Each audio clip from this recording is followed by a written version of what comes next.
Good morning, Mr. Soni. Good morning, everybody. Morning, Chairperson. Good morning, Mr. Montana. Yes. Mr. Chairperson, may I apologize?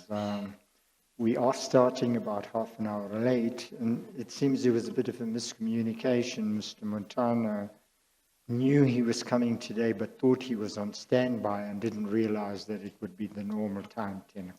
Okay. That seems to be a misunderstanding. Yes, okay. No, that's fine.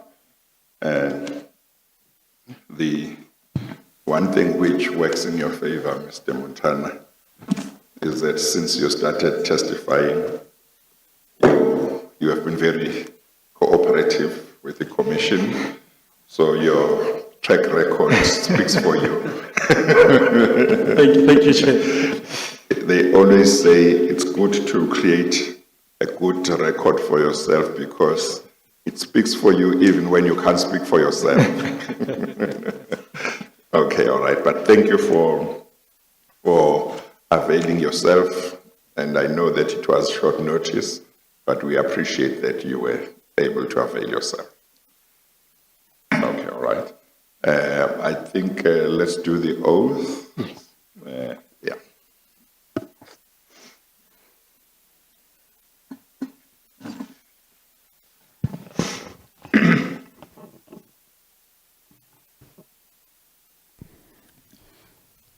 Please state your full names for the record. Tsepo Lucky Montana. Do you have any objection to taking the prescribed oath? Not at all. Do you consider the oath binding on your conscience? I do. Do you solemnly swear that the evidence you will give will be the truth, the whole truth, and nothing but the truth? If so, please raise your right hand and say, "So help me God." So help me God.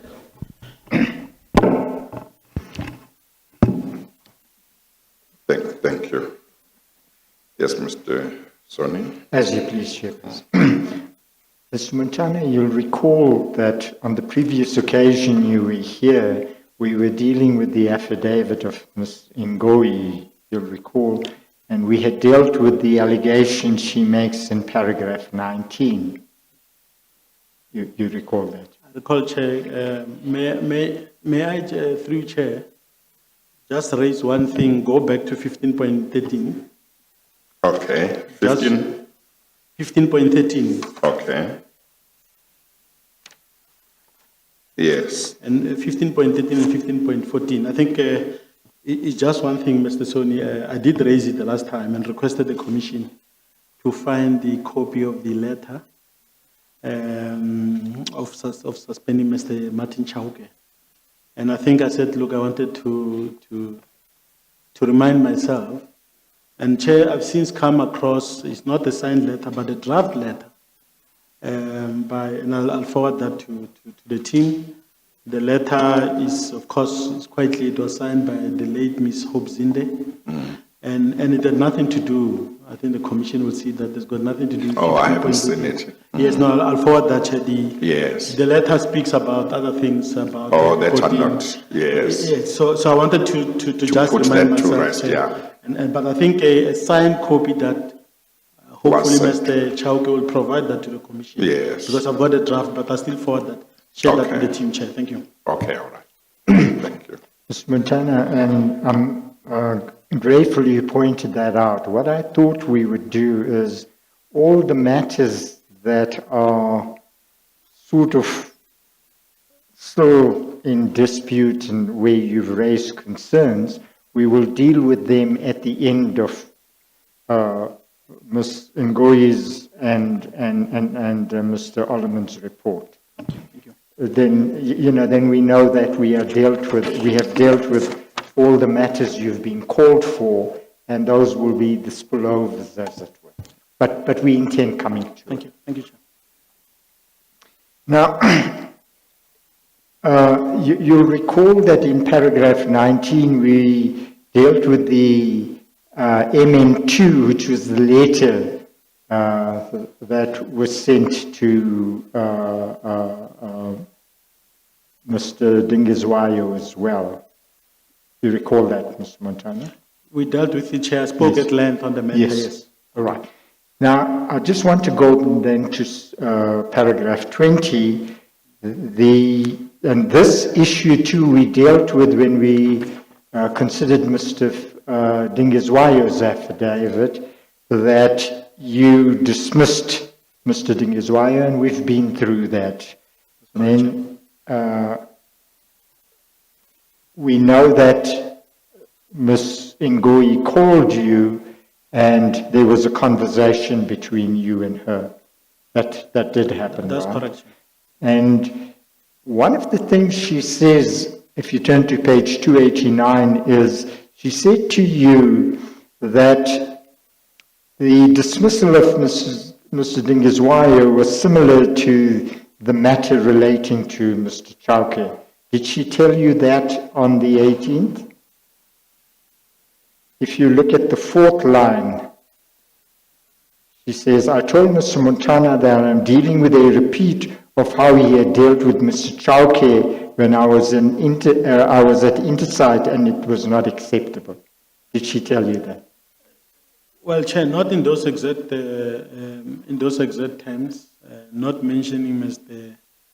Chauke as it were, but she was unruly. She was unruly, Chair. She was insubordinate. Her conduct was very bad. Okay, but she didn't tell you that? Not those specific words, no, Chair. Did she mention Chauke? No, not at all, Chair. And But would you say she may have said, in essence, in different terms, what she puts in these terms here? Well, yeah, Chair, I think Yeah, that, yeah. okay. as you please, Chairperson, Yeah. I'm grateful for that. Then she says that she said you should have engaged with her and that she had approved of all Mr. Dingizwayo's decisions. Did she tell you that? No, Chair. She didn't say that. Chair, you see, we didn't even discuss at length because I had another scheduled meeting, and I did indicate to Ms. Ngoye that I'm having a meeting.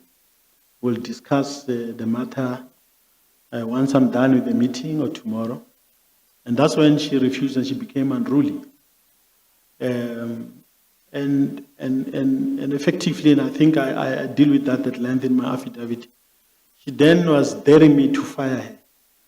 So you fired my general manager. Well, I reminded her that general managers are appointed by the group CEO, and they're fired by the group CEO. But I then invited her to say, look, come, let's discuss the following day.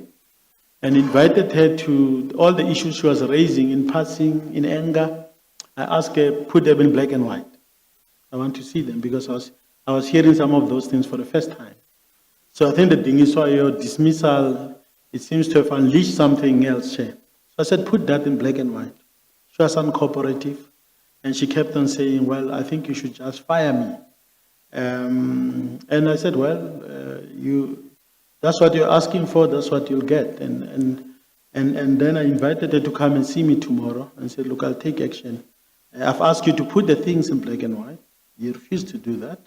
You kept on having she was screaming, she was completely disorderly.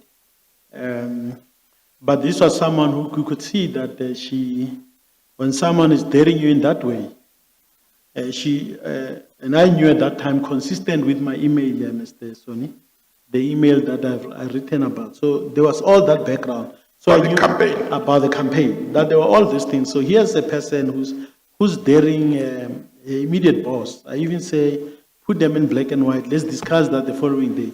She still defies that. If I denied an opportunity, I would understand that if she says, I tried to raise the issues with Mr. Montana, he didn't want even to hear me. I said to her, and again, that detail I provide in my affidavit. I said to her, put it in black and white. Let's discuss these issues. And she was no. She was on a warpath. And the consistent thing, and you'll see in the letter that she's attached. She then kept on saying, "Then fire me, because it's quite clear that you don't want me." And for the first time, she says, "Well, this is this is quite clear that I'm being punished from my days at Intersite, which are not even related, Chair, at that point in time. A movement from, I think I've explained, that move from Intersite to the PRASA corporate office, as it were. So Chair, she was unruly and cooperative, and she dared me to fire her, and I accepted the invitation, Chair. Okay. So can I just understand, when you talked to her on the phone on the 18th, you had told her you are going to fire her? Did you had told her that she must come on the following day because you are firing her in that phone call? Yes, no. That evening I did tell her that she's asking for it. She didn't say it once. She didn't say it twice. Every time she just kept on saying, fire me. And I took a decision that here's a person who is an executive who conduct herself in that way. And I think, Chair, in one of my documents, I'm not sure if I've attached it. In fact, I write a letter to the chair of the remuneration and HR committee of the board to explain the circumstances around her, Ms. Dingiswayo, and someone else. So I dealt with it in that way. But because at that time, I couldn't just fire her. But she gave me reason to fire. She said, fire me, because she was defiant, she was disorderly, and it was someone who says, look, I'm not going to actually respect your authority as CEO. And she was putting me to the test. For me, she was making a clear statement, I'm no longer prepared to work with you. I'm no longer going to respect your decisions. So, Chair, I took action on that basis. Now, before that discussion between the two of you,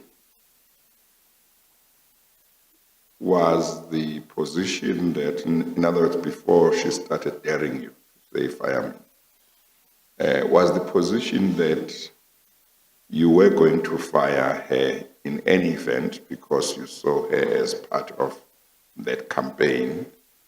It was just a matter of time, but when she said fire me and repeated that, then you decided, I'll do it now then. Or what was the position? Chair, probably in my mind, and I want to reflect to the chair and the commission, my honest, my state of mind at that point in time. I'd taken a firm view about some of the team members who were no longer focusing on what we had agreed upon as an organization. And they were running behind the campaign, selecting certain contracts and leaving others and doing a whole range of other things. So my mind was set, was made, Chair. But I wouldn't say, because, when you run an organization, especially an organization as big as PRASA, you are managing different interests. I'll tell you, Chair, that there are many instances where I get angry with people, and I take a view that they should be fired. Some of them would run behind my back and run to the chairman at that time, Mr. Buthelezi. Mr. Buthelezi will then invite me and say, come, let's have dinner. We'll have dinner, we talk about other things.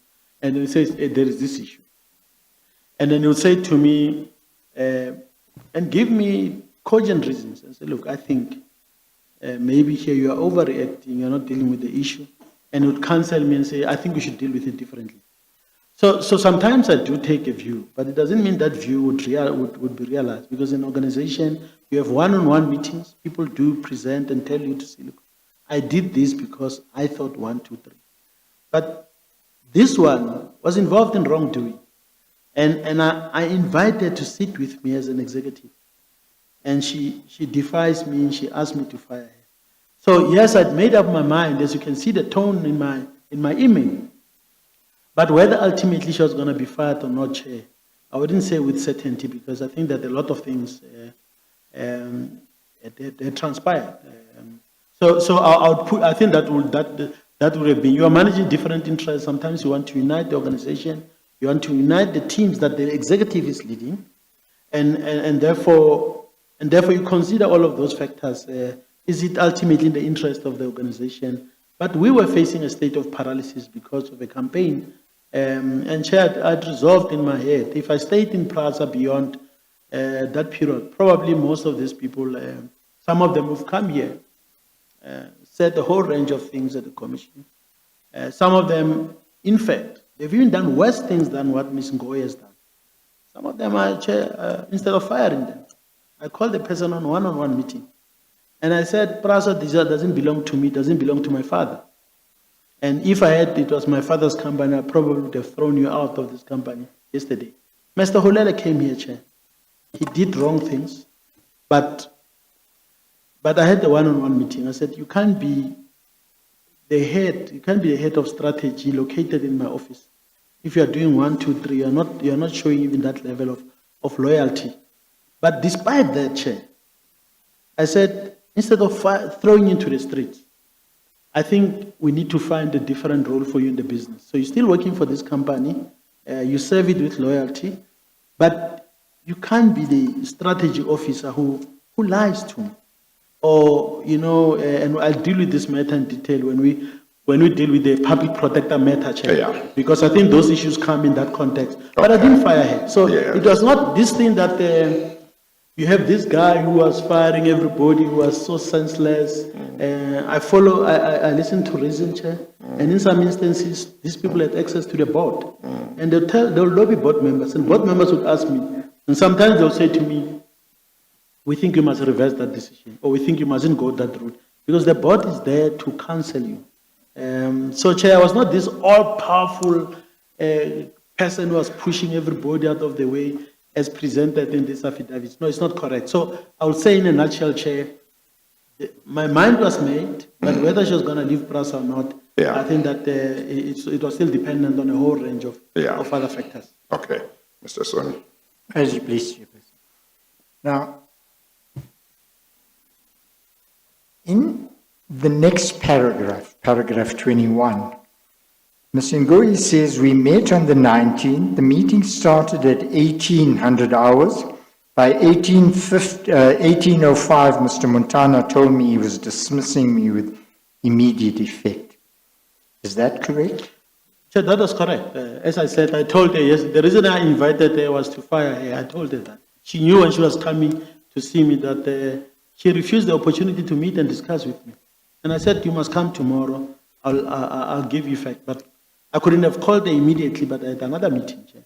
She was actually disruptive. I had to go out of a meeting to be able to try and even calm her down. She was defiant, Chair, and I've recorded that in my affidavit. Okay, and I just want to point this out to you, Mr. Montana. The one essential difference between you and Ms. Ngoyi is you are saying you told her on the 18th that she was fired. She is saying she only found out at 6 o'clock on the evening of the 19th. That's the difference between the two of you, right? But I'll respect the difference, Chair. Let's agree to disagree with Ms. Ngoyi on this one. I won't dispute that. I've put my views, she has put the views, and yeah. No. But Mr. Montana, I want to emphasize this. That is an essential difference, because to an outsider, it makes little sense that an employee is told you are fired and comes back to receive the letter dismissing her. So I'm saying it's not an inconsequential difference between the two of you.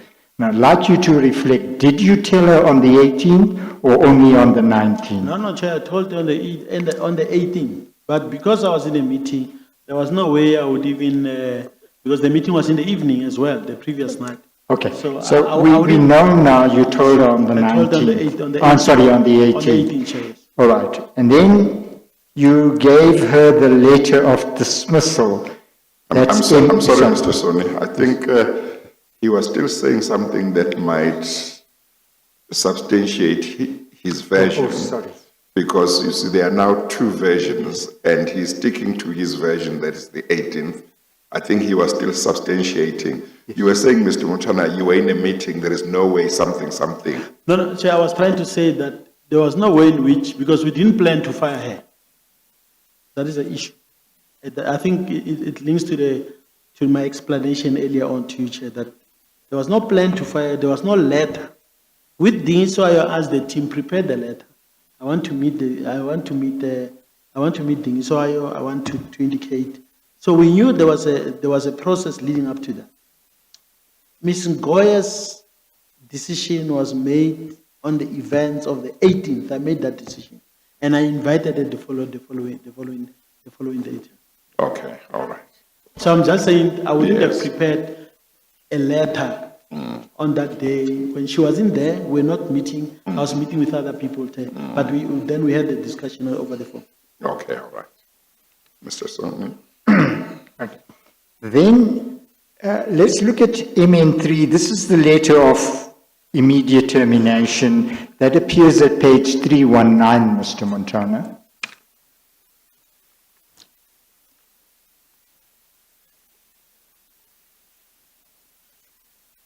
$319. Yes, sir.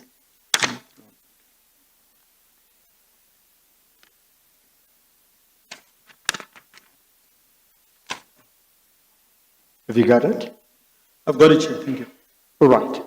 You, in your letter, well, firstly, this letter on 320 is signed and it appears to be signed by yourself. That's correct, isn't That's it? correct. It's my letter, Chair.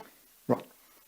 Now, you start off at page 319 in the first paragraph referring to the phone call and the fact that the matter concerned the dismissal of Mr. Dingazwayo, and you then set out the objection that Ms. Ngoyi raised, and you say here that you told her you were engaged in another meeting, just as you've told us this morning. Is that correct? That's correct, Chair. Then you say she began to raise her voice and demanded your objection be her objection be heard, and you say that amounted to an act of gross insubordination, which may attract a drastic sanction such as dismissal. That's what your letter says, is that right? Indeed, that's correct. And you say, be that as it may, in light of your daring me to request you to fire her in my capacity as the group CEO, in view of your daring, as an act of repudiation of your contract, which I elect to accept. That's correct. That's correct. That's correct. Then on the next page, you say Ms. Ngoyi proceeded to make numerous allegations against you in unrelated matters, including an assertion that the decision to remove her as the CEO of Intersight was malicious. She raised that with you as well. She did, that's correct. I reminded you that this had no bearing whatsoever to the issues which you called me about. I, with a view to address your concerns, requested you put these grievances and allegations in writing. You refused to do so. Your refusal and defiance to act on my instructions again amounted to gross insubordination. That's correct, Chair. Now, during this conversation, it became clear to me, and you're obviously talking about the conversation on the 18th. That's the telephonic That's conversation. correct, Chair.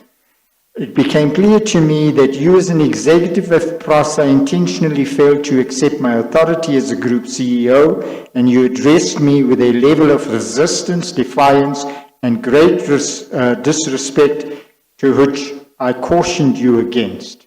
That too did happen. That's correct, Chair. All right. Then you say the level of insolence which you presented towards me is unacceptable and not in the best interest of PRASA. You have repeatedly reminded me to terminate your employment, which you repeated in our brief meeting this evening. See that? Yeah, that's correct, Chair. And that, so you say that happened even in that meeting. Yes, Chair, I'm referring to the 18th. Chair, I can't recall whether on that 18th I'm referring to a telephonic conversation or we actually, I don't think we met, but I'm open. But I think we spoke, but this letter correctly put on record what I said, Chair. Yes. Then you go on to say, I am therefore acceding to your demand to terminate your employment forthwith. That's correct, Chair. See, Mr. Montana, this would suggest that the decision was only made on the 19th, not on the 18th. I'm only saying to you that when one reads the letter, that's what appears. No, Chair. You remember the letter is giving effect to my decision, which I'd conveyed to her. I think that I don't know how significant, how material it is. I'm saying in my testimony, I'm saying to the commission, on the 18th, I've made that decision, I've conveyed to her, and then I put it in black and white. This letter correctly captures that. I don't know whether if I'd given I was under I see that you signed it on the 20th. If you look at now at the end of the letter, if you signed it on the 20th, if you signed the letter the following morning or the following day after the discussion on the phone with Ms. Ngoye, then that would tend to support the idea that the version that the discussion on the phone would have been on the evening of the 19th, unless it's not a situation that the letter came the day after the conversation. I think probably that's what happened, but Yes. I'm saying that we didn't have this matter over a 3-day period. Yeah, It yes. was the previous night and the next day. Yes, following day. okay, So okay. it's either the date may not be correct, Yes. or vice versa. So Yes. I accept that, Chair. No, that's fine. I think that probably resolves it. If in terms of when the conversation was, if you say the letter was signed the day after the telephone conversation, then it would have to be the 19th. Yes, Chair, because I think in her own affidavit, Chair, she starts on the 18th, Yes. and then she says we indeed met on 19th of the 19th. Yeah. And I can't recall why the date is the 20th, Chair. Okay, So I okay. think, yeah. Okay. I don't know, Mr. Son. Chair, Your memory is fresher Yes. on these things than So, mine. Yeah. Yes. The point is, Chairperson, what is clear from Ms. Ngoye's affidavit is they had a telephone conversation on the 18th. It was an unhappy conversation. Mr. Montana says it was an aggressive conversation. We can accept both versions, it doesn't matter. But Ms. Ngoye says she was only told on the 19th that she was being dismissed when she met Mr. Montana face to face. Mr. Montana's version is he told her on the 18th. So that is the difference between them. And I'm saying, Chairperson, that the letter, which indicates that there is a reference to the face-to-face meeting on the 19th, would suggest that Ms. Ngoye's version is correct, that she was only told on the 19th, not on the 18th. But in the end, I think you made some point earlier, I just want you to remind me, whether it would make any difference whether she was told on the 18th or 19th. Chairperson, what would happen, what it would say is this, and I accept in the final analysis not much will depend on it, but it would show that Ms. Ngoyi's version is the more probable when one has all the evidence in hand. No, Chair. Yeah, no, what I was interested in is whether it makes any difference whether she was told on the 18th or 19th, because it's accepted she was dismissed. Yes. It's a question of whether she was told on the 18th or 19th. On the face of it, it shouldn't matter, but I may be missing something. No, Chairperson, I was merely highlighting the manner in which the dismissal took place.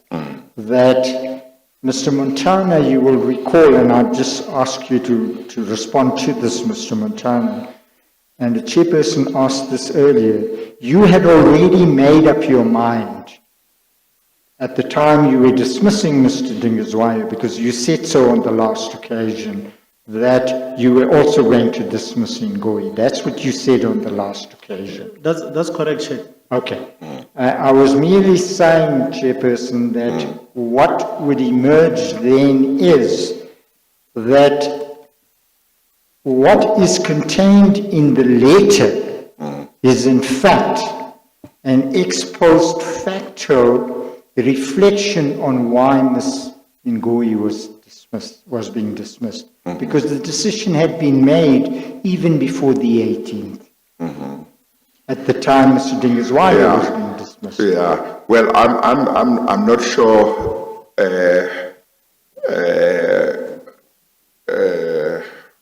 why. I'm still not sure why it makes any difference whether it was on the 18th or 19th, because Mr. Montana says we had a conversation. Yes. I fired her because she was insolent, she was subordinate, she dared me to fire her, and I fired her. He says, well, because I viewed her as part of that campaign, I had made up my mind to fire certain people, including her. But whether it was going to happen, I'm not sure, because sometimes I would take a decision and then I would be persuaded. You know. So I'm saying I'm not sure. It may be that it doesn't. It may be much splitting difference. hairs, Chairperson. I accept that. Yeah. Okay. Chair, can I say, I think on the first point, the Chair, the point you've made, that this, for me, it's not a big issue. Yes, I think that I've been consistent in terms of what was, and I think my earlier response, in terms of what was in your mind. what was in my mind and what would ultimately happen. But this letter is specific. And Chair, just to help Mr. Soni, I'm saying the last paragraph. You see, because and let me, and I'm addressing the second part, Mr. Soni, of what you're saying. Mr. Soni, you recall, Chair, and why I don't want to leave this issue hanging in the way. Mr. Soni is summarizing. Ms. Ngoyi was saying she was being targeted. And even when she was here at the commission, she said, I'm being fired because, or being suspended, even now, because I'm a corruption bastard. I'm being victimized and everything. She mentioned a lot of things. Chair, something that I do not accept. But if you look at the last paragraph on the first page, it says, and I'm describing what happened on the 18th. Be that as it may, in light of you daring me to request you to fire me, I, in my capacity as the group CEO, now that sentence continues. It captures what happened on the 18th, not on the 19th. But again, Chair, for me, it's not a big issue. The principle is one. Was she fired? And I indicate the reason why. So this would have been, if we use a different way, it would be the, what is it called? The last straw, probably. I think let's use that word. Well, actually, I was thinking. Exactly. That was the last straw. But if let's say she said with me, she didn't even dare me on that particular day, would she have been fired? I think, Chair, that's still a question. Yes. You can't, unfortunately, you can't speculate about it, Chair. I will offer you something, and you must just give me your comment. In the light of how strongly you felt against people whom you viewed as being part of the campaign that you talked about in your email, and in the light of the fact that you viewed her as part of that campaign, and in the light of the fact that in your own mind you had made up your mind to fire such people, the probabilities are that she was going to be fired. What happened may just have brought forward what was going to happen in all probability. We are not saying certainly, but on all probability. Would you think that's fair? No, it's fair. It was the probability Yes. was very high. That That should be fired, Chair. Yes, I think my mind was very clear. Yes, about that issue, Chair. Yes. Okay, I think That resolves it Yeah, completely, yeah, Chairperson, yes. yeah. Then, Mr. Montana, at paragraph 21, she continues, and if I could just summarize it, we don't need to deal with it in detail because I think it's agreed that they approached the chairperson this time, not Mr. Buthelezi, but Mr. Molefe. He asked you to reconsider. The terminations were ended, but they were then put on suspension. That's correct, both she and Mr. Dingiswa. No, Chair, it is correct, but I think she wasn't there. Let me just share with the commission, Chair. We had a scheduled board meeting. It was meant to start at 10. When we arrived, of course, they didn't raise the issue with the board. They've lobbied Mr. Molefe. So they took their letters to Mr. Molefe and say, we've been fired and everything. So myself and Mr. Molefe, Mr. Popo Molefe, we then had a discussion before the board. In fact, we delayed the board meeting for about 2 hours because there was a big fight between myself and Mr. Molefe. And I asked him, why are you a shop steward of these employees? There are employees who are being suspended, who are being disciplined in this company. You don't speak for them. Why? We're holding the board meeting for a long time. We then reached a compromise. And I said, no, it's fine. I'm going to bring these people back, but I'm going to then discipline them. So I then asked our legal department, our ER team to prepare letters. The one was for me to resign the dismissal. The other one was then to give them letters suspending them pending a disciplinary action. So we did that, Chair. So it was not a meeting where the Chair came and we had a big fight for 2 hours. And part of the issues that I was conveying to Mr. Molefe, that you see, these employees, she's daring me precisely because you are standing behind them. So all these wrong things are now starting to have a toll. But as long as I'm CEO, rest assured, I'm going to act against these people. If they don't follow lawful instructions from me as their immediate boss, I'm going to act. So the compromise was that it's fine. I said to him, there's no way I can take them back without them then facing the charges as it were, Chair. And that's what I did. And by the time I left PRASA, these people were in fact still under suspension. And Ms. Ngoye, more specifically, she had charges brought against her, including this one of insubordination, including many other charges, including the SA fencing gate matter. So they were all under if I remember well, for example, a disciplinary case was set, the date was set, and I think that the council, I think if I remember well, the name came and ran away from me again. Now, the date was set, Chair. I left PRASA. And what happened, Chair, after I've left is... Would she have been legally represented at such a disciplinary hearing? Yeah, indeed, Chair. Oh, is that so? Indeed, yes. Okay. And I wouldn't be, I would put, unless if her legal representative would say, we want the group CEO. There are instances where, for example, whether in the disciplinary case or at the CCMA, I've been called. Yes, Kasim, a senior counsel, Kasim. Oh, I've got Nazia Kasim. Indeed, Chair, was the person who was going to preside over that particular matter. Or to preside as chairperson. As chairperson. Oh, I thought that you were saying that Ms. Ngoye was going to be legally represented. No, she was entitled to have that, Chair. Or she was entitled to have it. She was entitled. And it was not arbitration, or was it a CCMA thing? No, Chair, it was still, you recall, Chair, I withdrew the letters. Internal. It was an internal disciplinary process. Chair. Okay. Now, what happened, Chair, is that after I've left, and you remember the 57 million rand is a big, 58 million rand to SA Fence and Gate. I'll speak about it during my, it's a big issue, Chair. Now, after I've left, what happened, I think that PRASA brought in Norton Rose, the law firm, and they declared everyone, including people that were suspended on the organization, some of them for serious transgressions, some of them even about money. People who have stolen money in the company.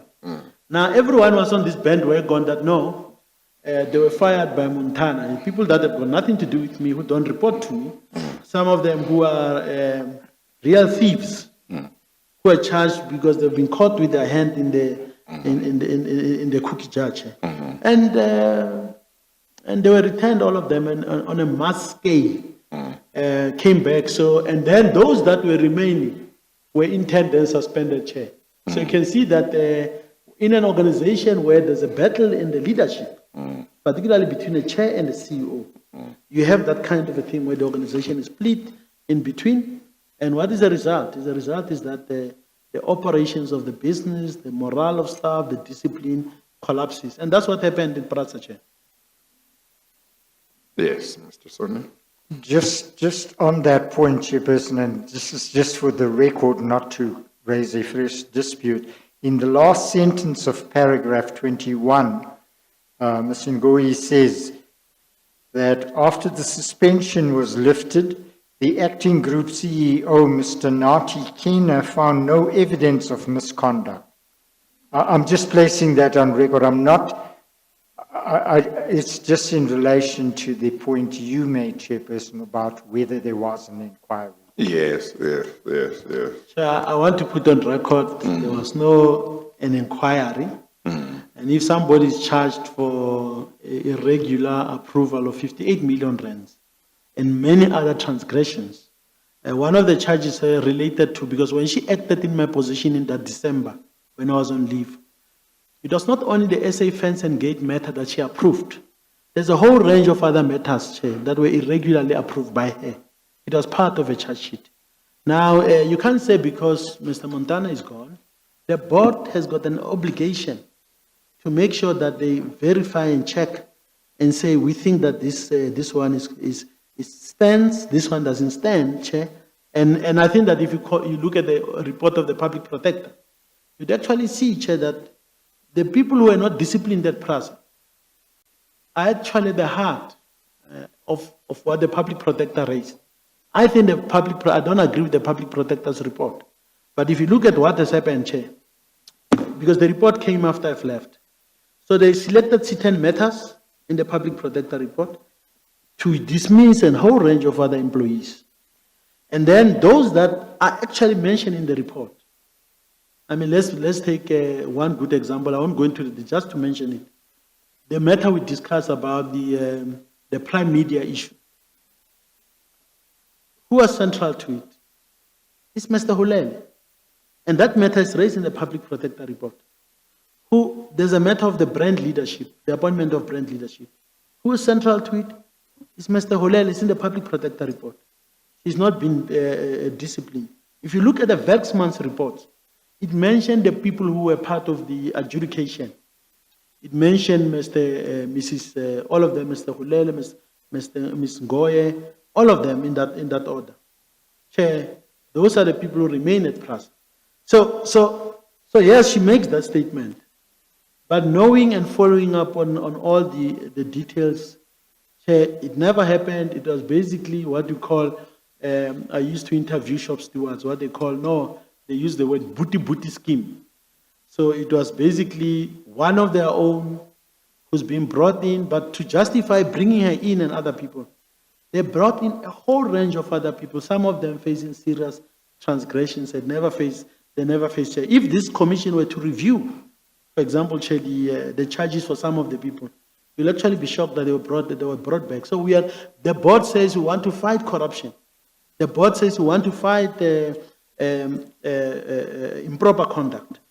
But 50% of the people that they regard as their own people are not subjected to this kind of things. Chair. And I think it's a separate issue. I agree with Mr. Soni. Let's not pursue it. But there was not a proper inquiry that you say the board exercised its fiduciary responsibilities in this particular matter. No, that's fine. No, those matters, one wouldn't go into them, but nevertheless, it might be good to just have a look, for example, at the charge sheet against Ms. Ngoye, in the light of what you say, Mr.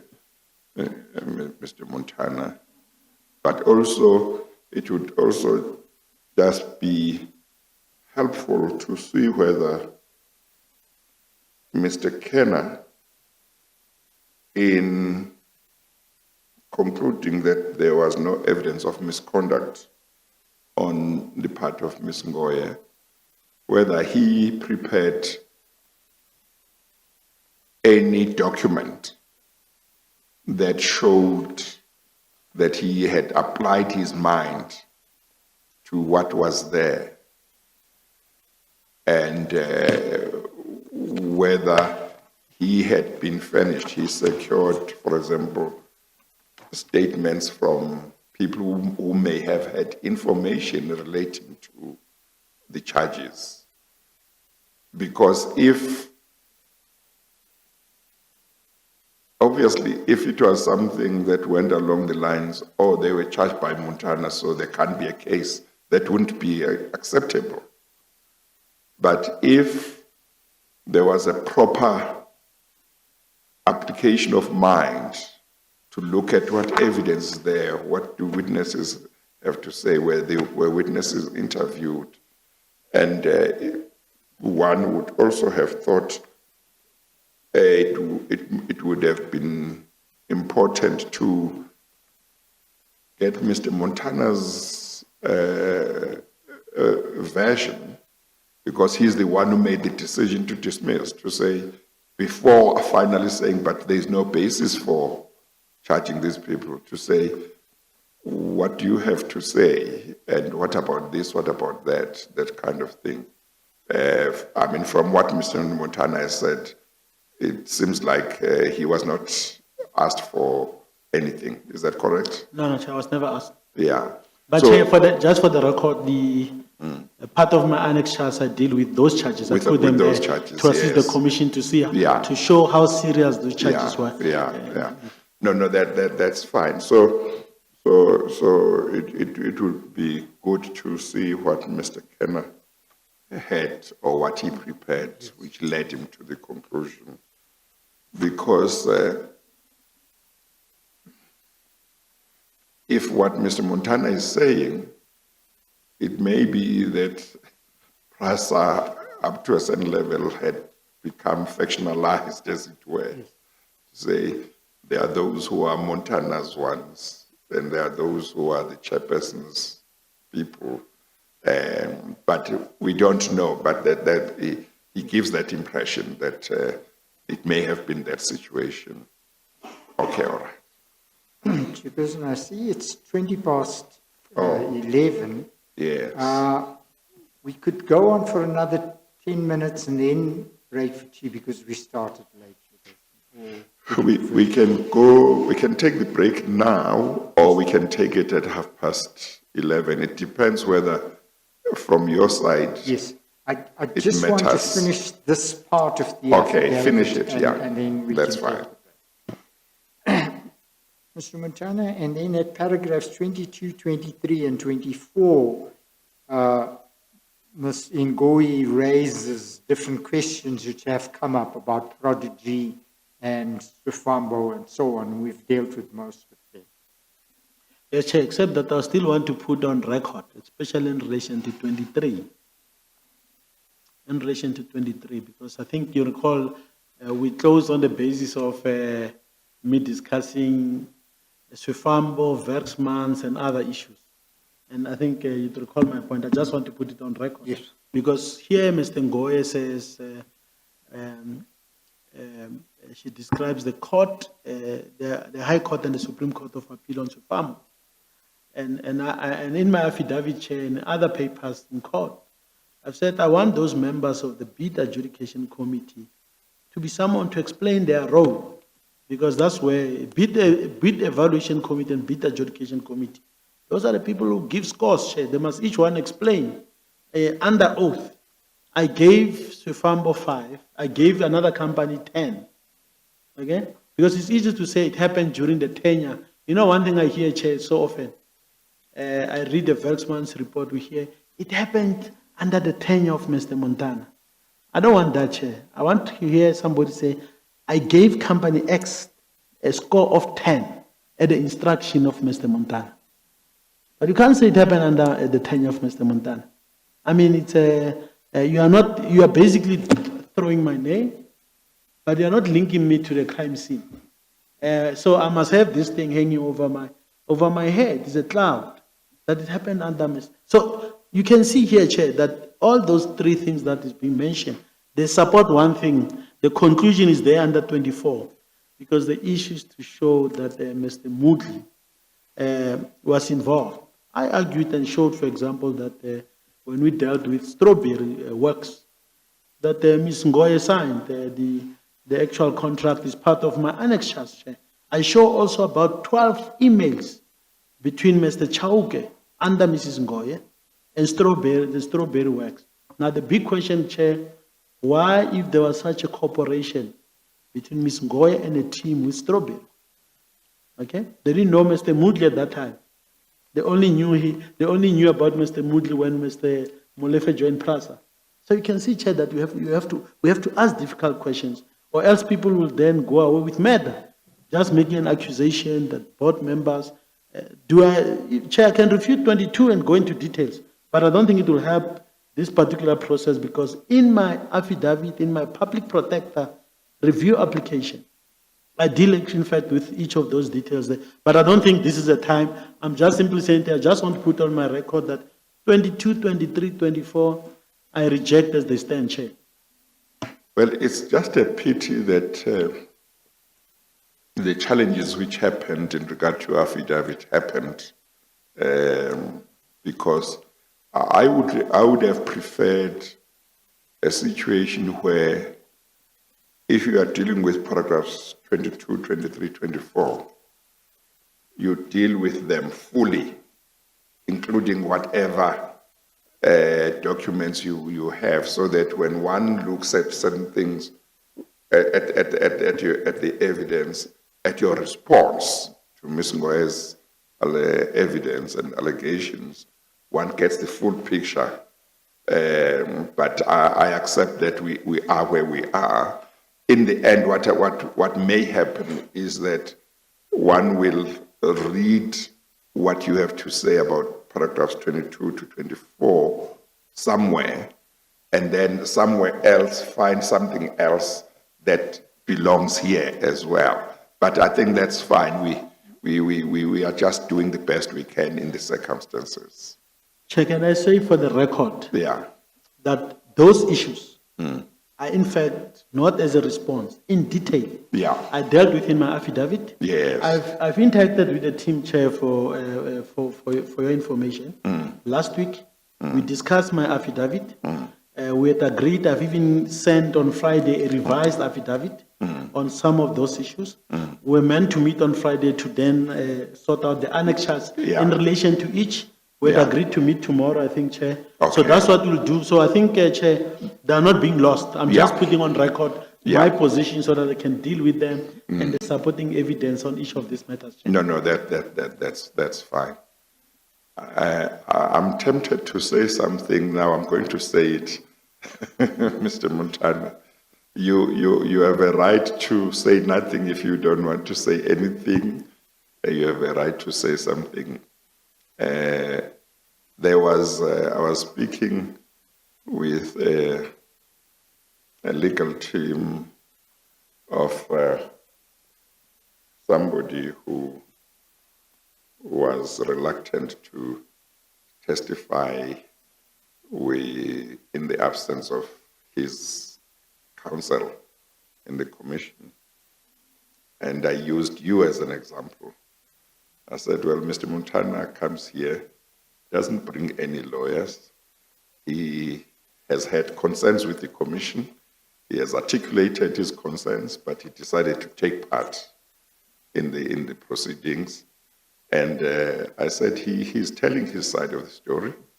And I doubt that if he was asked, he would say he's not being heard fairly. I think he will probably concede he's being heard fairly.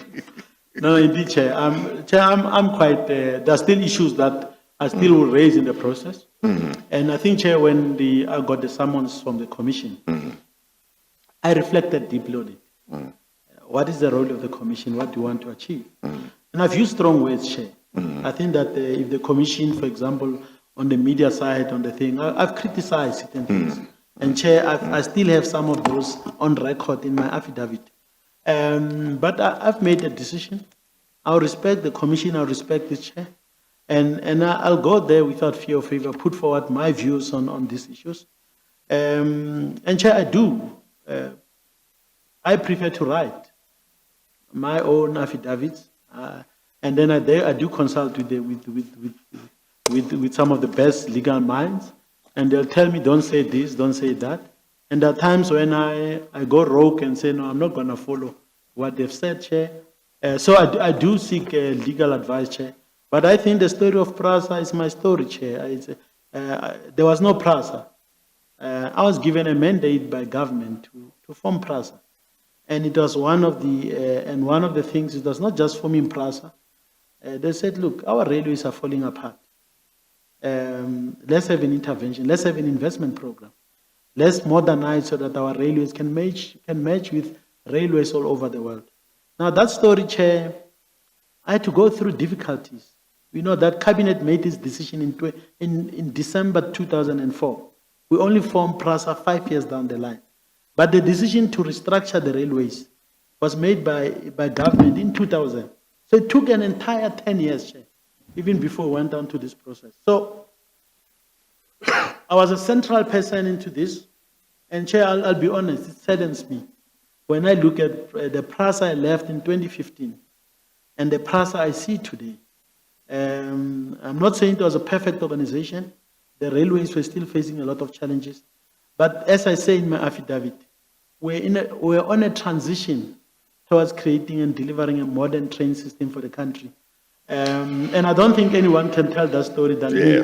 And that's why, Chair, I wrote to you on July 2019. Because I said, I want to tell the story of South African. I must just say, because you have said that before and I've never said this, I don't have a recollection of having seen that letter, but it's been 2 years. Maybe I did and I've forgotten. But I don't know whether you got any response. I think you have said you never got a response. No, Chair. In fact, I wrote I think it was on the 26th. On the 2nd of August, the commission responded. We had a meeting at the commission's offices. Oh, okay. And then at the end of August, I gave the first draft of my affidavit. 2019, 2019, Chair. That is why in my Chair, I said in my statement, I've been trying to come to the commission. It has taken me 2 years. Yeah. But because we then on the journey had a big fight, Chair, about what I should say in my affidavit, what I shouldn't say. But the principle of it, Chair, I've made the decision. I've consulted with my family. They said, look, and some of the leaders have said, look, we think you should go to the commission. And I said, no, I believe the commission is pursuing a predetermined agenda and all of those things. But they said, look, we think go there. And I said, Chair, if the commission treats me badly, if Mr. Soni treats me badly and everything, I'll just carry my bags and say, Chair, I know I've been summoned, but I'm now leaving because I don't think my story is being heard. So far, this is my 4th day. I think, Chair, the Commission has been very open. I must comment that. You've given quite a lot of assurances on the issues that we need to discuss. And the big issue for me, Chair, was the acceptance of my affidavit. Because at some stage, I got a letter from the Commission saying, you can come and speak without the affidavit. And I said, that's unheard of. I'll never, even if you put me into prison, I'll never testify without my story. Chair, this affidavit, it's my own response, and I'm saying, Your Chair. story. Yeah, and I'm saying, Chair, and you'll see when you read it, Chair, and this will be my last point. I'm saying at the beginning of my affidavit, because for me, when I ask, why should I go after the ANC said all of us must go before the Commission, I then said, Chair, that this would be my report back. The nation gave us a mandate about these railways. And Chair, it is big, not because for any other reason. Because I said I'll use this commission to give a report back to the nation on the important work. And I come here walking tall, Chair. For me, I heard people talking about corruption and all of those things. And maybe, Chair, I listened to the president last week. I said, when I come here, I'm going to make a joke and say, Chair, can we put all of these accusations against me behind us?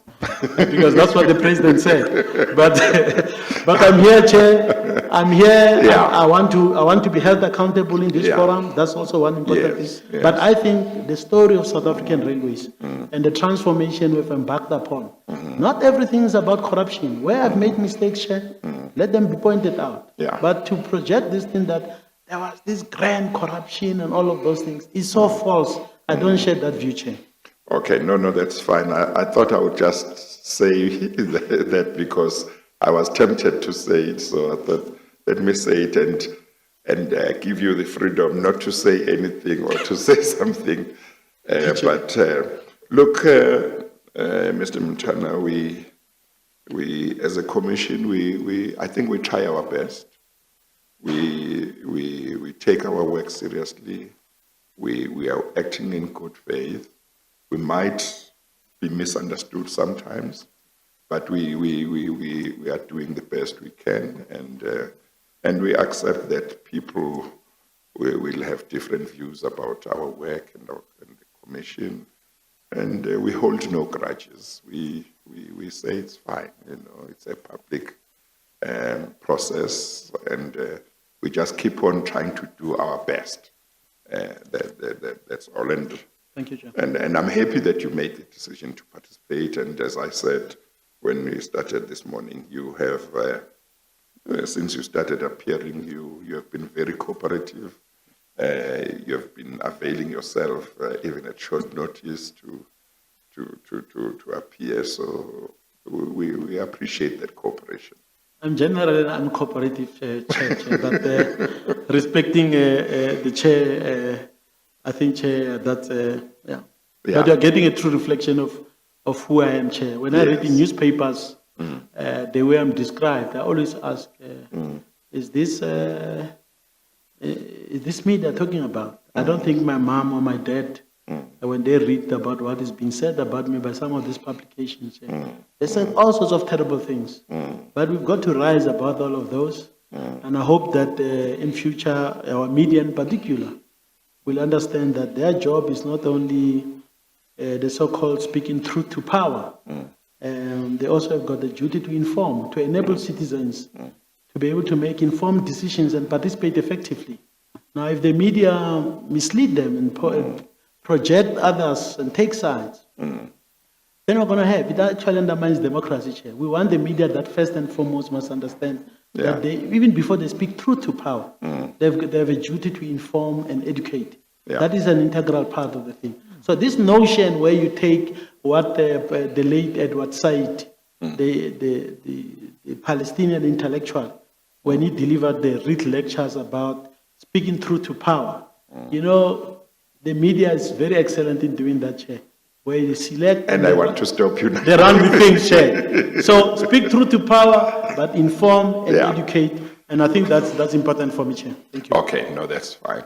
Let's take were you done or were you not done, Mr.? I just need to ask two questions, and I know we passed it, No, but that's I'm fine. just That's hoping fine. that will hasten things. Yeah, okay. I just In regard to Swifambo, Mr. Montana, because you know all the allegations that have been made, I want to ask you, Mr. Mackenzie Mabunda, we've dealt with him before in your evidence. He was a transactional advisor on the Swifambo contract? No, not He to was us. not to No, PRASA? no. Definitely not. Not with us, Chair. No. Okay. Can I then ask you to please look at bundle C1, SS4, page 214.133. Well, I didn't know you were going to refer us to another bundle. Maybe we should take the adjournment. Oh, as yes, issue, yeah, yes, let's yes. take the adjournment. I thought it was just going to be quick. No. Yeah. It's just two passages from Yeah. that bundle. Okay, no, let's take the tea break. It's 25 to 12. Let's resume at 10 to 12. As you We adjourn.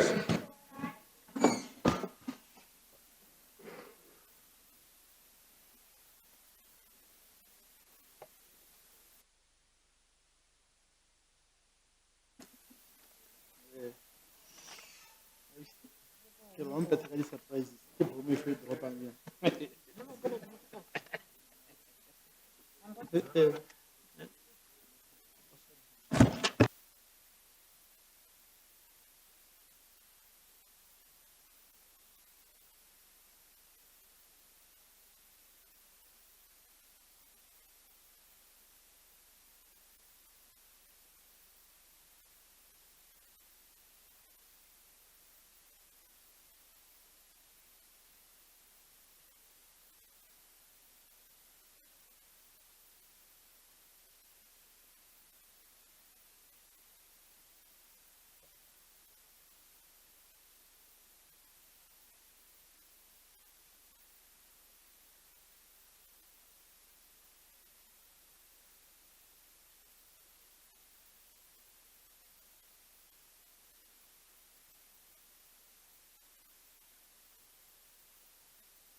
Okay, let's continue.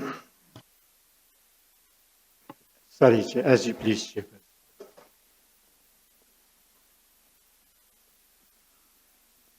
Mr. Montana, can I refer you to this Refambo contract? Now, you know that there has been a finding by the High Court and the Supreme Court of Appeal that the contract was at least irregular, in certain respects corrupt. Just want to refer you to what Mr. Mashaba, and you'll recall Mr. Oswald Mashaba was the chairperson of the Swafambo consortium. Now, Swafambo Rail has been placed under liquidation, you know that, provisional liquidation. And if you look at page let me start so that the reference is correct. Bundle C1, SS4, page 214133. And it is what is said in respect of note 25 that I'm going to read, and I'm just going to ask your comment on it. Now, let me just explain what this is. In support of his application, a more recent application for why Swafambo had to be placed under liquidation, Mr. Mashaba filed an affidavit, and this is part of the affidavit.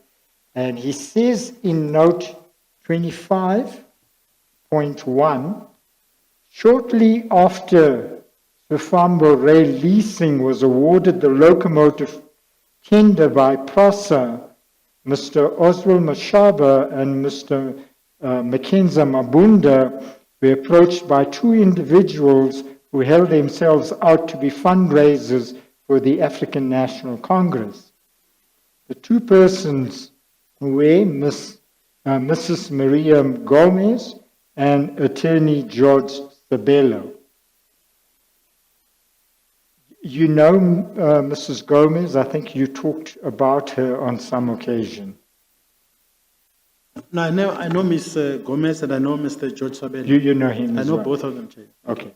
Now this is what Mr. Mashaba continues to say. He says, under pressure from MG, that's Mr. Sabello, and Ms. Gomez, and GS, that's Mr. Sabello, Mr. Mashaba, on behalf of leasing, agreed to arrange for a donation to the ANC of an amount of 88 million rand, and which would be dealt with as follows. He would receive a handling fee of about 8 million rand. Now, I just want to, before continuing, ask you, are you aware of this allegation by Mr. Mashaba? No, Chair, I became aware of the 80 million, not even 88, 80 million that was mentioned in the media. This came from the affidavit of Mr. Popo Molefe in the Swafambo matter. That's when I first heard of it. But previously, I was aware that Mr. Mashaba was talking to the ANC, from what he told me, but not to this level of detail, Chair, no. When did Mr. Mashaba indicate to you that he'd been talking to the ANC? No, Chair, I think it was around that time. I would assume that this was this should have been in 2014, Chair, if my memory serves me well. Okay, so this now you became aware. Was this while you certainly you were at PRASA at that time? No, sorry, Chair. I'm saying that two things. I'm saying two things in one. Let me correct so that we can understand. I'm saying when I heard this 80 million story, the affidavit of Mr. Popo Molefe on the Swafambo matter, it happened in 2016. So I'd left, so that was a year later, after I've left PRASA. But I'm saying that the discussion that and I'm assuming, Chair, I'm assuming this, you are saying comes from the affidavit of It's Mr. Mashaba. Mr. You can Mashaba. accept So I'm saying yes. that at the time, when he was busy with this interaction, I was aware of them, and that was that should have been 2013, 2014, Chair.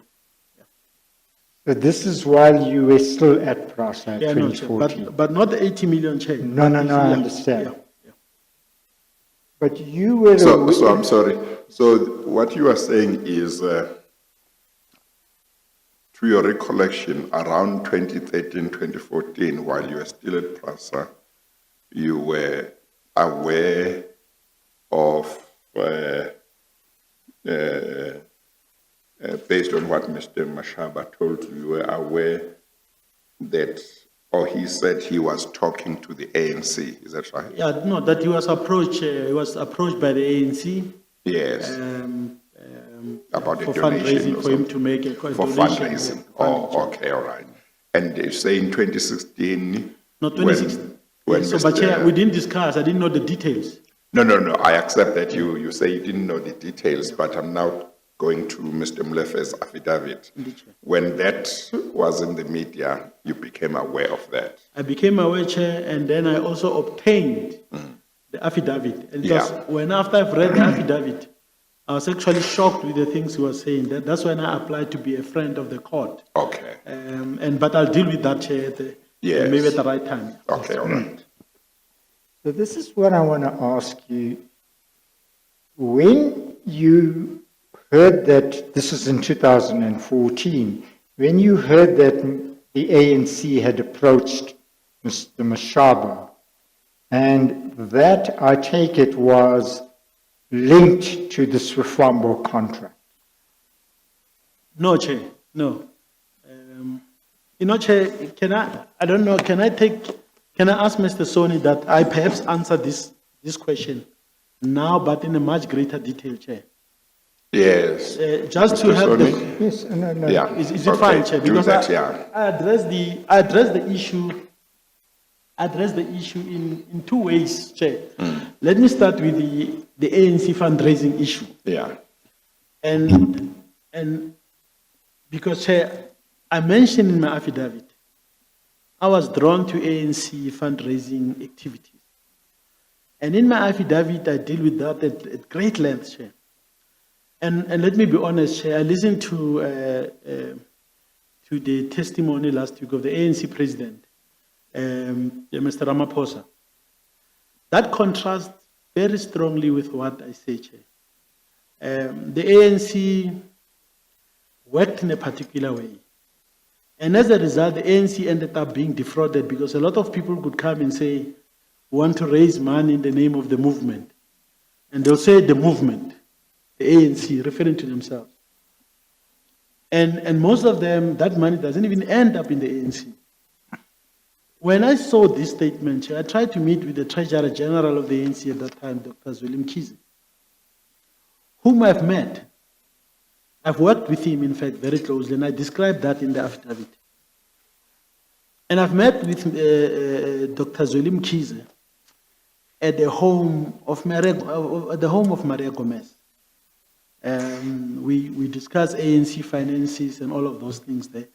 Money, Chair, Ms. Gomez is a businesswoman, Ms. Gomez was never involved with PRASA, was never involved with Swifambo. She was never involved in the locomotive tender. She was a businesswoman. I knew her and her husband very well, Chair, through our ANC activities. So, Chair, I've been involved in many ANC activities. And the unfortunate thing, I hear the leadership of the ANC come and say, this is the work of some people. No, it's a way of life in the ANC, Chair. There's no state or a single state-owned enterprise that the ANC has not approached, Chair. Because I was a CEO... I'm sorry, just repeat that. Chair, I want to repeat it and maybe you want that on record. Just that I didn't hear it properly. Chair, I'm saying the African National Congress approached state-owned enterprises. It had its own conferences, it had a special section, deployed cadres. including those that, and the president was correct when he said, not each and every person appointed by in government or in SOEs was appointed because he was a deployed cadre. But once they're there, Chair, you'll see they're all regarded as deployed cadres. And there's a table then the ANC conference. They're approached by the ANC either as an organization or by individual leaders of the ANC or by people who claim that we're raising money for the movement. Half of that money probably doesn't go to the, and I'll explain why I'm taking you through this, Chair. Half of that money doesn't even get through to the ANC. Now, the Sufambo contract, Chair, was never a corrupt contract. It will never be a corrupt contract. And Mr. Soni, I will deal with the issue as well about you had liquidators here. And I watched when the commission interviewed the liquidators. Chair was in stitches, including when one of the Mr. Sex who said, I've interviewed this thing. He says, and as they also in the transcript, we acknowledge that I know nothing about this tender or this transaction. So the ANC approaches people. The ANC would approach us as CEOs of these state-owned enterprises, public entities, asking for... And most of them, even if not, maybe not all of them, most of them would have been recommended by its deployment committee, I would suspect. Who the CEOs of well, the state. No, not Chair. I think not all of them, Chair. No, I'm saying most, maybe most. Probably not, Chair. Not even that, yeah, okay. Chair, I think in fact, when I was listening to the president very carefully. Yeah. And I think that, and I went as part of my review, and I wrote about it on social media. If the ANC leadership wants to assist this commission, they shouldn't try and put blame on people. They must come and say, we want to say to the country, there's a certain way in which we did things. These things happened before even the law on funding for political parties. The way we funded our conference, the way in which we, prior to major conferences of the ANC, the tables being sold and all of those things. CEOs of companies, they're either buying these tables, Chair, or that they'll get suppliers to that business to come and buy tables. People come, Chair, our own leaders, even for their own businesses, and I described that at great length in my affidavit. So I think, and I'm a member of the ANC, Chair. I've been a member of the ANC. I joined when I was a student at Mamelodi High School. I remain a member of the ANC. I've served that organization with loyalty and probably will die as a member of the African National Congress. But Chair, this thing of trying to talk about state capture, these things, it belongs to Zuma, is false. The ANC is a way of life. And and I thought that we lost an opportunity when the president was here. The ANC should have said, there are certain things we used to do as a party, as an organization. And we think, with hindsight, when we reflect on where our country is going, we're looking at the culture that is developing, the culture of corruption. We think that because we are the governing party, because of the issue of incumbency, yes, you'll find that people who get involved in this, in one way or the other, are members of the ANC, but not all of them. Some of them, Chair, when they got positions, they become even very close to the ANC. People who know nothing about the ANC, who have never worked for the ANC, who most of them, some of them, I see people that I regard as sell-out. In my own language, Chair. I think you see where I stand in the political terrain, Chair. So, these are people who become, either they get appointed to positions, some of them buy their own positions, they sell even some of these things. Now, if you go back to Polokwane, conference of the ANC, the president made a joke, Chair, that you seem to know more about the ANC issues that are there. I'm coming to link it to the Sufambo, Chair, but I want to deal with the bigger context. Because for me, this issue, when I saw Popo Molefe's affidavit and say 80 million was given to the ANC, I then had a big struggle. I was outside of PRASA. I've worked with the ANC, I've worked with the Treasurer General. I wanted to find out this 80 million, what was it all about? Where is it coming from? Because I didn't know, Chair. It's not like we paid to Fambo 80 million to pay to the ANC. There was never such a thing. Oswald was approached. And he asked me, Chair, and say, hey, do you think it's a good idea? Oswald is involved in many other businesses, Chair. He's an engineer. He says, I'm sorry, Mr. Just for the record, when you talk about Oswald, you're talking about Mr. Mashawa. Mashawa, yeah. Sorry, Mr. Oswald. And he says, But also, I must just say, I know that you said you would link what you were saying with this issue, but I'm not sure whether you stopped on the way. I have a feeling that you were telling a certain story and then. No, Chair, I want to deal with the ANC, linked to Swefambo and everything. But I want to start at the broader level and narrow it down. Because last week you had the presentation. I think the president of the ANC, I'm not talking about the president, the ANC was here last week. And I want to say, Chair, without any fear, that what the ANC told the commission can never be true, Chair. Those of us who are in the public service, before we were even CEOs, we know the ANC has had a particular way of doing things. If the ANC has come to a correct determination, and this thing doesn't start in 2007, Chair, because Jacob Zuma is the president. If you look at the conference of the ANC, the president spoke about the diagnostic that was done at Nazareth. No, Chair. Former President Kgalema Motlanthe, when he was the Secretary General of the ANC, he actually dealt with this issue at length in Polokwane. He gave a detailed report. And this report, he was actually warning us against these things. He said, we are beginning to see a disturbing trend. I actually seem to remember from the media at the time that the reports in the media of the report he had made in Polokwane was said to have been, well, I'm not using the words that was used, but the impression I got was that he had been brutally honest to the organization about challenges and so on. In the Chair. Chair, I agree with that. I was at Polokwane as a deployed cadre. I was not representing a branch. This information is information I get from the media. Well, Chair, it is not. Chair, this in my Any knowledge I have is such as based on what I get from the public here. Sorry, Chair. It is in my affidavit. And I say in my affidavit, the ANC is such a massive organization. It's got nothing to fear. It's an organization of the people. And it can say to this commission and assist our country. We think we may have created, in the way we did things, we may have created conditions for corruption. We may have created conditions for some of the things that are there. It doesn't make the ANC accused number one.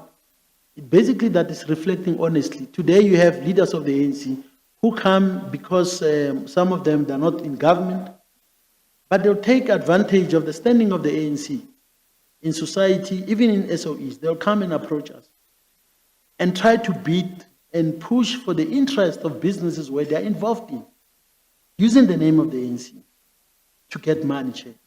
And always the movement.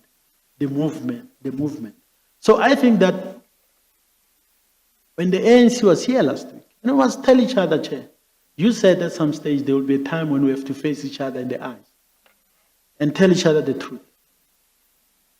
And I think the time has arrived, Chair, that the ANC hopefully it will still come back here. And I think when we deal with my affidavit, Chair, I deal with what I believe the way the ANC operated. Chair, the ANC, I worked with it. They'll give me a list of suppliers that the ANC owed. And so we think you must assist us in this way. They're not asking me because I'm lucky from Mamelodi. They were doing that because they say, hey, you've got networks, you've got influence, use it to help us. And Chair, no one. I heard again the president says, and Popo Molefe said the same thing when he was before you, Chair, said, we do not want public funds to be used for party political activity. Chair, it's not true. I listen, Chair, and I just walk up and down in my room. When I listen to this type of things, when the ANC organized this event in the January 8th statement, the leadership of the ANC said to Minister Dipuo Peters, we don't have a transport plan. We want Lucky to come and help us, PRASA to help us organize this thing. Who paid for these things? And she's not told by one person in a corner. She's told by the leadership of the ANC when they make preparations. So I think the organization, the ANC, can take a bold step. Currently, they want to project it that is those who are corrupt and those who are not corrupt. And Chair, when you go deeper into it, and I want to assist this commission, because at least once a month, I would go to the ANC HQ, the Tutuli House. If they don't bend those papers, every time you go there, you sign. If you say, bring them and see the people who go there, you'll see that CEOs would go there, Chair. My own colleagues, I won't mention them, I don't want to speak for them. But they'll tell you, Chair, that they'll even ask you, hey, we're under pressure on this thing. How do we deal with it? Because we speak amongst ourselves as CEO. For the ANC leadership to come in and pretend that, no, we have supported this commission and everything, but don't assist this commission to solve the fundamental problems facing our society. I think it's not correct, Chair. And I'm saying this not because I want to attack anyone. I said I want to come and assist the commission. Chair, the ANC has had lots of events. The ANC have had some of the deaths the ANC had when Dr. Zweli Mkhize was Treasurer General. Were sorted out by me. I had to speak to these companies and say, can you deal with the ANC debt differently? Because some of them were taking actually on one of the days, the sheriff of the court was on his way to attach furniture at the ANC headquarters. And I was told I had to speak to a CEO of a large transport company that I knew very well. And say, but you do work for the country, for the government, you have this, you've got a tender and everything. Can you really take furniture from the ANC headquarters for 2 million rands? Chair, me and Dr. Zweli Mkhize, I know that he has sent an affidavit denying all of that. But I tried to track Mrs. Gomez, because I wanted her to file an affidavit before this commission, even if she's not in the country. She'll say, Chair, that we were meeting all the time to look at the monies for the ANC inside the country and outside. Now, when the 80 million rand came in, so I'm dealing with the big part. Yeah. That the big part I'm saying this commission. Well, before you go to the narrower part, you did refer to the fact that I said if we don't want things that, according to the evidence that the commissioners had have happened in the past to happen again, it's critical that we reflect very honestly on what it is that made it possible for those things to happen. Absolutely, yeah. Because if we don't know what made it possible for those things to happen, we can't put in place correct measures to prevent them from recurring in the future. And so I repeat that we as a country and we as individuals, we as different groups have to look honestly at what it is that brought us here. And it probably is not a single thing. It probably had a number of things. Let's look at those. And then when we know what it is that made it possible for those things to happen. We can look at what it is that we should put in place to make sure those things don't happen again. So to the extent that you really do have information that can assist in that regard, we would appreciate it. So I just wanted to reaffirm that. But you were moving into the 80 Specific million chair. right thing, yeah. Chair, I wanted to read just for the record on my section on the ANC. Yeah, One of the conclusions, I just want to read them into record. Yeah. They are part of my affidavit, I'll deal with them. I say, having dealt with looking at the 52nd National Conference and the report of Secretary General Kgalema Motlanthe, and I said to this commission, I said the ANC should open about the last 25 years, should be very open. And I said the ANC is not on trial and should not be afraid of this challenge. It should draw strength as the party of the overwhelming majority of the people of South Africa and lead the change it wishes to see in our own society. The ANC has in a way a special role in our society and should fulfill its mission. It is only through this that the ANC will remain a heritage of all the people of South Africa. Chair, I was disappointed when I listened to what the ANC told you in this commission. Our president was here. And I thought that the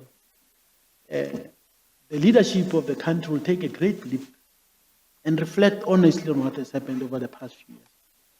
We missed a big opportunity precisely because we wanted to be here to say the ANC was courageous, it dealt with the issue of state capture. And if you put it in that way, we're actually starting at a particular period. You want to ignore what Kgalema Motlanthe said about the dangers of incumbency, what it does to our own society. And some of these things, Chair, may not be criminal, but you could see that they start to erode. I was there, nothing about things that I've heard, Chair. And I said on Twitter last week as the president was testifying, I said, if I was DCJ Zondo, I would rise to each and every CEO of a state-owned enterprise and public entity and say, answer two questions. Have you ever made a contribution or been approached by the ANC? Secondly, have you been approached by leaders of the ANC for their own personal businesses, Chair?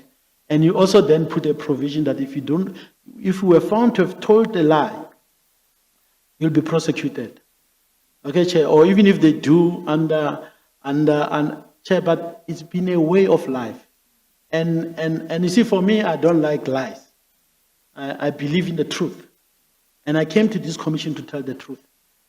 It doesn't make me less committed, less of a member of the ANC. But the ANC says you must all come here and testify before you.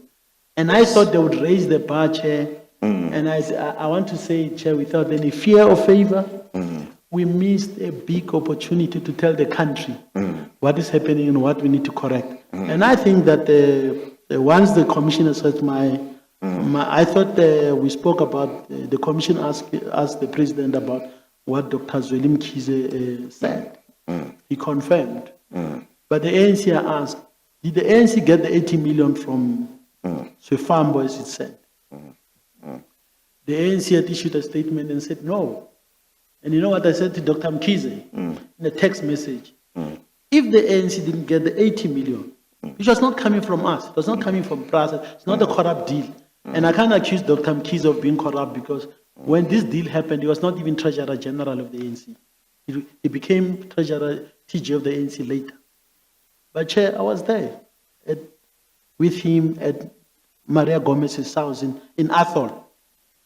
And he would come, would sit there, I would be there, we'd discuss ANC monies, and Dr. Maria Gomez, when the TGS made some of the requests and requirements, sometimes she'll be given even accounts who to pay.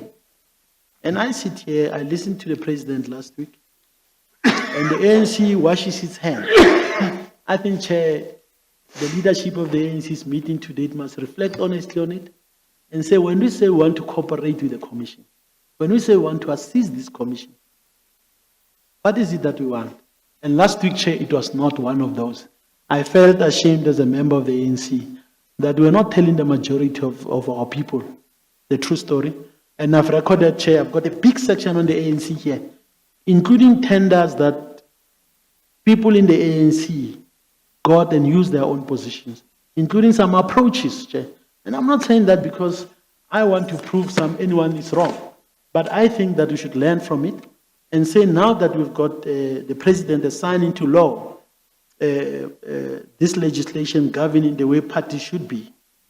But for the ANC to pretend, Chair, that its own conferences and events are not funded from public funds, it's not true, Chair. I want to put it actually, let me put it as bluntly, it's not true. And this commission maybe shouldn't hear from only the ANC. It must extend its time. I'm now aging, let's extend our time till the end of the year, apply for that. Get the CEOs to tell us what is their relationship. I'm telling my part here. You probably hear even scary things, Chair, from this process. So who must provide leadership on this issue? Who must assist this commission? The ANC is supposed to be the first. It's got nothing to do with winning or losing an election. It must set the basis so that when this commission puts a recommendation, they assist our country so that some of the things, and Chair, they must abandon it. It started, Kgalema Motlanthe was reflecting at the time before Jacob Zuma was president of the republic, but he was warning us. Maybe he wants to come and the commission want to invite Kgalema Motlanthe, former president, and say, what were you thinking? What was in your mind? What was the ANC thinking on this issue, Chair? But now we are color coding. But his report, whether he comes or not, his report may be important. That may be important for the commission, Chair. Yeah, and you'll be able to assess say what were the challenges that he talked about in his report in 2007 that may have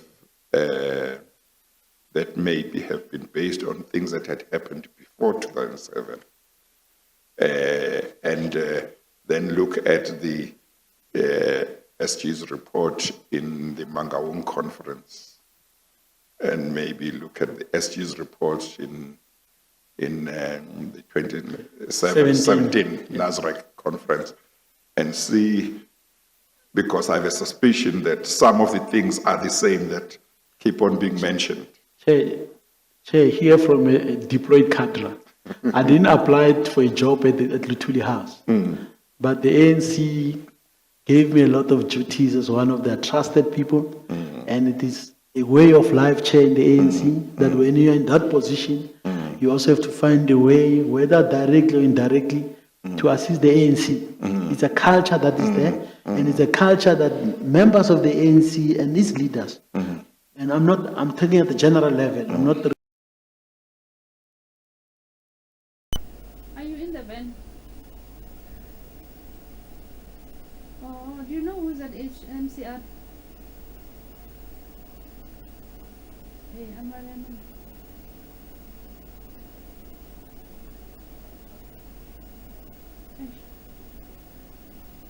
Amanamba wabo awangeni yazi.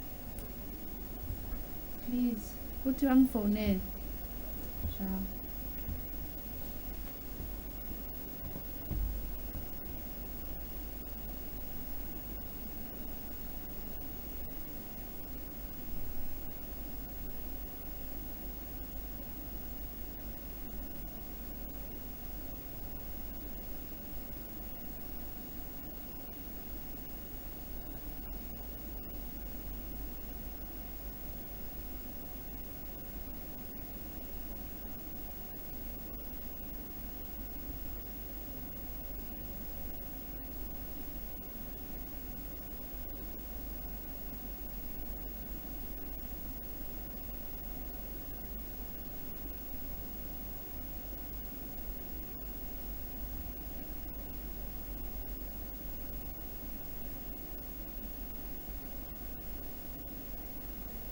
Of Bosasa. Okay? Chair, I knew Gavin Woods very well. And sometimes Gavin Watson. Sorry, Gavin Watson. Not Yeah. Gavin Woods, Gavin Watson. I knew Gavin Watson. And you know, when I look and I listen to how he was being treated, criminal and all of those things. When someone was very close to the ANC, who has done a lot of things for the ANC, and I knew him, a lot of comrades knew him, and Gavin was a good man, a good ANC person. And our people are afraid to come here and say it, Chair, because they want to project the particular picture. And I was proud when I saw Jacob Zuma, former president, speaking the way he spoke at Gavin Watson's funeral. Because we want people of courage, that when it's difficult, we don't wash our hands. The ANC was refusing even to meet me, Chair, because they believed there was this massive corruption at PRASA. And for me, I just stood firm. Okay, I said you can have it, you can show it in the media. It's not true. An opportunity will arise when I tell the country the truth, because you can't hide. You can't have this thing forever. Chair, it is a way of life in the ANC, and you not say we are renewing the ANC without looking at these things. But the ANC, the transformation of the ANC, is a much bigger issue. It has to do with changes in our own society. It's not just a simple question about people who steal and people who don't steal. We can spend 100 years, Chair, accusing each other that who stole what. Some of these things are not true. Our society is changing. The ANC calls itself a leader of society. And when the president was here last week, I wanted to hear how we are being led. I'm not referring to the president, but by the party. So it failed the biggest test of accountability and leadership last week, the ANC. My own party, Chair. Okay. So currently the model it has is to have veterans who speaks because we respect them, we love them because of the enormous sacrifices they've made, the wisdom they bring into the thing. They form themselves, but they've now become a, what is it called? A bloc that targets other people.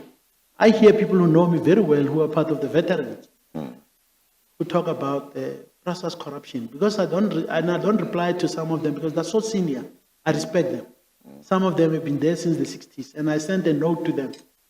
Can I please come visit you at home and have tea? Because I want to show them quietly that what we are repeating is actually so false. There's no basis for it. So, Chair, I'm saying that I'm hoping that before you round up this commission, the ANC will then have the courage to come back and say, we think we stand. I don't think the ANC is accused number one. But I think that a lot of things has happened in the country. As I understand it, and you must just confirm if my understanding is correct, what you are saying is when the commission has to look at how the levels of corruption rose the way they rose, and how various things happened which are associated with state capture, how those things happened, you say there is a certain way of doing things within the ANC, which is part of their culture that has been there for a long time, which, in your view, must have created or contributed to the environment that made the corruption to rise the way it has risen, or state capture to happen. And if the ANC wants to assist the commission, and if the ANC wants to say, going forward, these things must never happen again, it must start by acknowledging that culture and assist the commission. Chair, I think more than that. Yes. I agree fully, Chair, but I say more than that. I was, as you were speaking, Chair, I was trying to pull out two paragraphs that speaks to this issue for me. I say in my affidavit, Chair, that ANC leaders in and outside of government had used their powerful positions, the huge influence or standing of the ANC in society, to even advance their own personal interest. Leaders would put pressure on many CEOs of SOEs and public entities to assist the ANC or the entities in which ANC leaders or members claimed belong to the movement. We know many of these had nothing to do with the ANC, but comrades making money for themselves. The name of the ANC was used in vain. But Chair, I'm also going, and I said the modus operandi is that the leader of the ANC would secure meetings for businesses, and they are sometimes paid for their effort. They are paid facilitation fees and more on delivery of projects. These have been happening since the 1990s and not limited to the period under Jacob Zuma. Okay? Now, Chair, then there were issues of monies going into the ANC. Okay? Or accounts being presented. The Maria Gomez story, Chair. When I heard Popo saying 80 million went to the ANC, I didn't know that. I was the CEO of PRASA. I was already out of PRASA. Chair, I traveled. I even went to see Maria on my way to Berlin in 2016. I passed through London and I met Ms. Gomez in London. And I asked her, where is the money? Because I'm now being told that we've got a corrupt deal because money went to the ANC. She said two things, Chair. She confirmed that she's given many monies to the ANC Treasurer General. And that I know because I was there, Chair, when accounts were provided and she would transfer it. That's the one thing, Chair.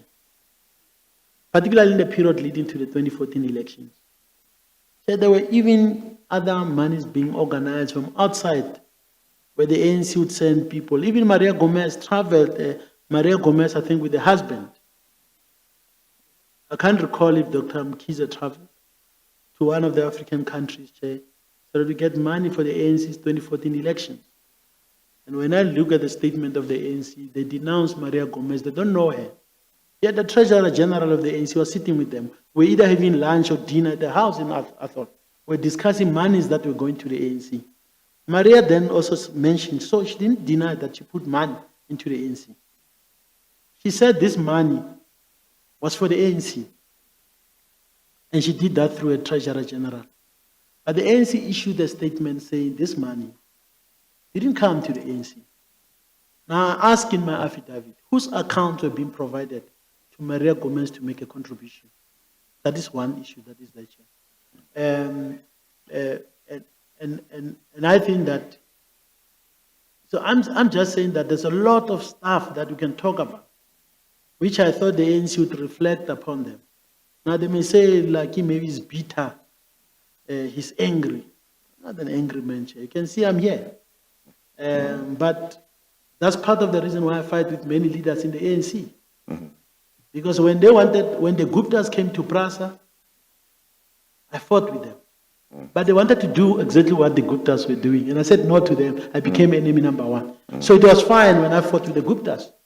But when I say no, it's the same thing. Whether it's in this bottle or in that bottle, it's the same water. It can't be done. So Chair, the 80 million story is not a product of corruption. If that is corruption, Chair, we are going to find a lot of organizations who, for one reason or the other, have won tenders in this country. And they've made contributions to the ANC.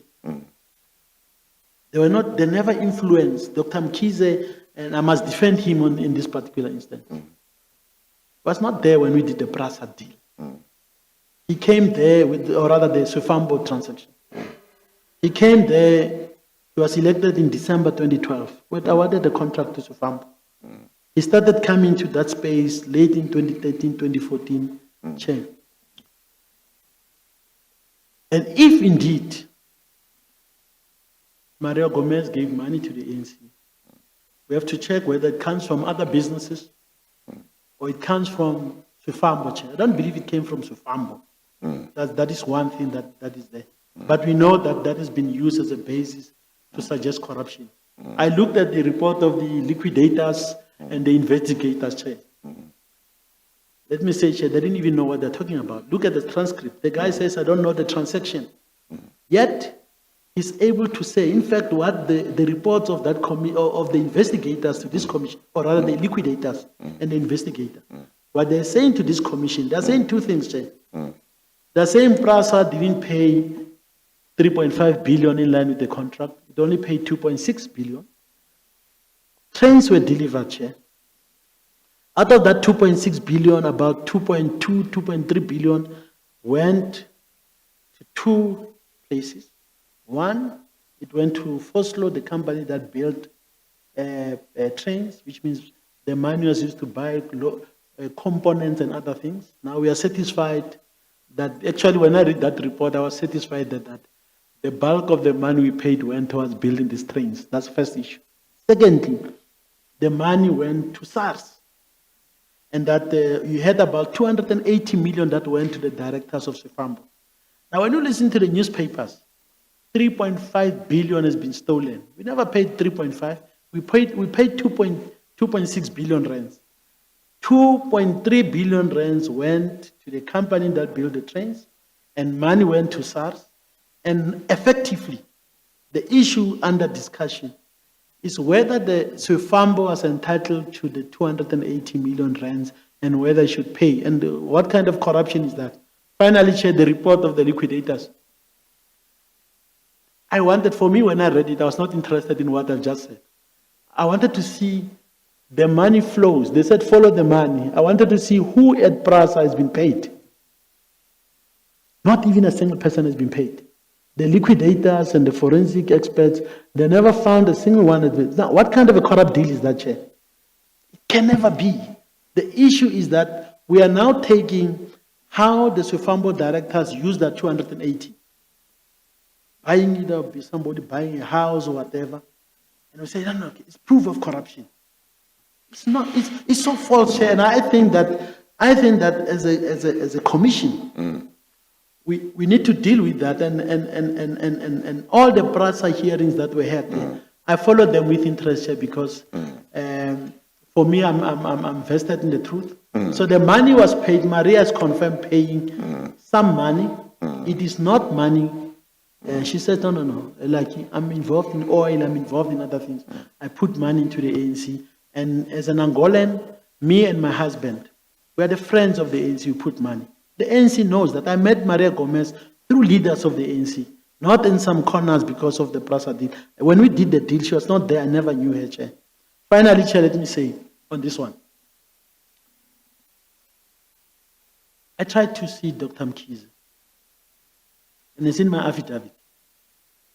Because, Chair, I know what I put in my affidavit. People will come and say, it's true, we want to be cross-examined. I'm ready, Chair. But let me say this. I wanted to see Dr. Mkhize, someone that I was working with very closely. I was at Lutuli House or in some instances, and I think also we started working together when he was, because when he was elected, he was still also Treasurer General, so he was still the Premier. And I think that's when the province was still working a mechanism. So he was doing, so sometimes I'll meet him at the airport before he would fly to KZN. So he was doing all of those things. So I'm not talking about things I don't know. I'm talking about things that I was directly involved. When I left PRASA, Chair, of course, Dr. Mkhize at some stage also wanted other deals for the movement, which I rejected, and I became a big enemy. When I tried to discuss the 80 million with him, did the ANC get this money? What happened? I struggled, Chair. I couldn't see Dr. Mkhize. You know how I met him at the hotel? I dropped him an SMS, a text message, and I said, and I was being sarcastic, Chair. And I think Vodacom will give us this SMS. We must ask, Chair, that we get that. I said to Dr. Mkhize, I greeted him, TG. This is a text message. My name is Lucky Montana. You may not remember me. I'm the former Group CEO of PRASA. And I wanted to discuss with you the statement issued by the ANC that they know nothing about the monies that they've received, the 80 million.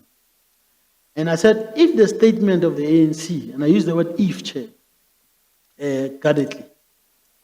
If the ANC didn't receive this money, and I said, tells me two things. Oswald believes that he made payments to the ANC, and the ANC didn't receive money. And I said, both the ANC and Swefambo, then being, not Swefambo, but the Oswald, Mashaba, had actually been defrauded. And I said, I wish to discuss this issue with you. He sent me a text message, and you know the beauty about text messages, they're on record, Chair, and we can still pull them out and say, here's a fact. He called me. I struggled to see him for months, but I saw him that very day that I sent him a text message.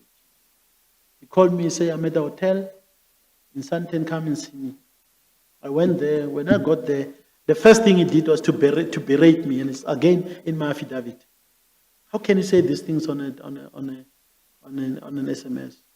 Because you know this information can be picked up. Then he said to me, I've received money. He confirmed that receiving money, but I don't know whether it's part of the 80 million rands. And I didn't receive 80 million anyway. So if it was part of the 80 million, I didn't receive all the money. Okay? And that day, Chair, I left knowing part of the truth. And that's when I said, the only person who's going to help is Maria Gomez. At my own cost. I was invited by railway companies, international railway companies, to come to Berlin to discuss railways during the Innotrans. I was no longer at PRASA, Chair, but they told me, we think you should help us in Africa. So I flew there, but I traveled not my usual route, Frankfurt, Berlin. I went via London. And I sent Ms. Gomez, I said, I'm on my way to Berlin, can I see you? She invited... And of course, you have told me what happened when you saw her. What happened there, Chair. Yeah. And then we spoke, Chair, she confirmed. So Chair, I'm saying that I can relate all of these things. And that is why I hope the ANC would be. But I want to tell the country, Chair, I want to tell this commission, I want to tell the country. Yeah. There's a FAMBO contract. It's not a corrupt contract. Even Judge Francis J. You know, Chair, on civil matters, we have a problem. And this will be my last point. There have been quite a few of your last points. Yeah, so this will be the last, I promise you. Judge Francis J. You take that, you also take the Supreme Court of Appeal. On civil matters, we've had courts making really unfortunate statements. When somebody says, Mr. Molefe goes to court and says, we believe that there was wrongdoing. And he mentioned 5 irregularities. And they may be true, they may not be true, Chair. And the courts take those irregularities.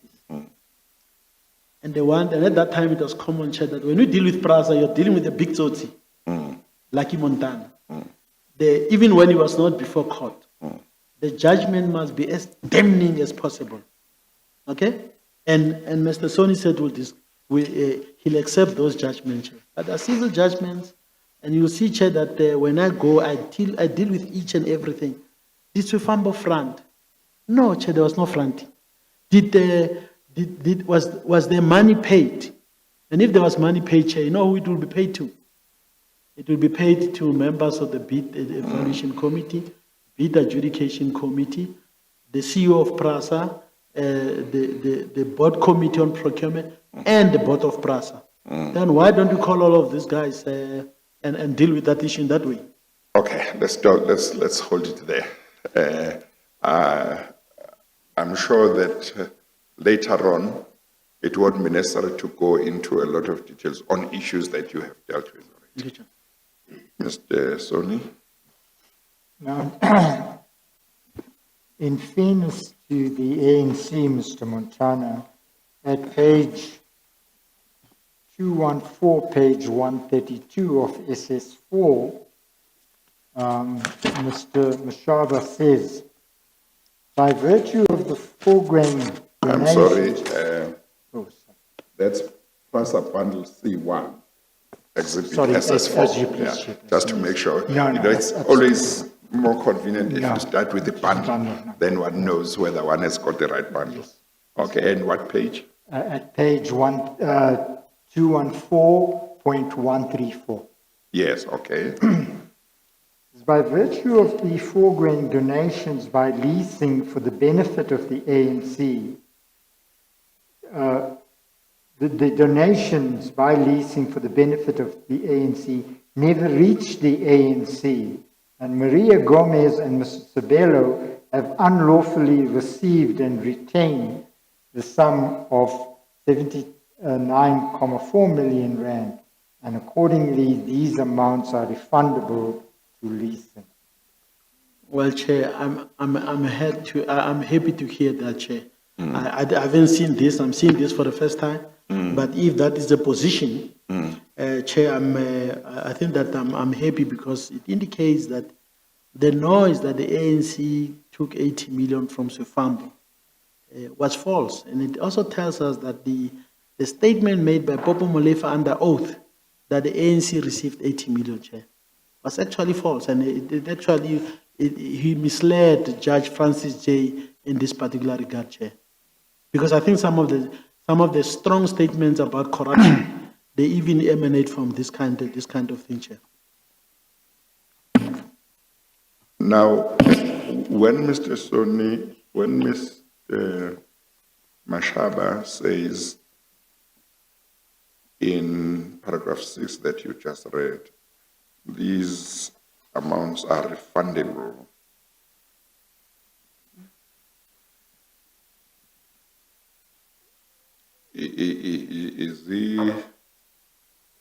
Is he talking about them being refundable from whom? From Mr. Sabelo and Ms. Gomez. Yes. Paragraph 5, well, Chairperson. He says, Sorry, yeah? sorry. Yeah, continue. At the section 417 inquiry, Mr. Sabelo testified that he had never been a fundraiser for the ANC, and the only part that he played in leasing was to collect amounts invoiced by SIM to leasing, whereafter he dispersed the amount received, presumably into the account of NS as directed by Maria Gomez. What is NS a reference to again? I'm trying to look on. I don't see a reference to NS here, Chairperson. Because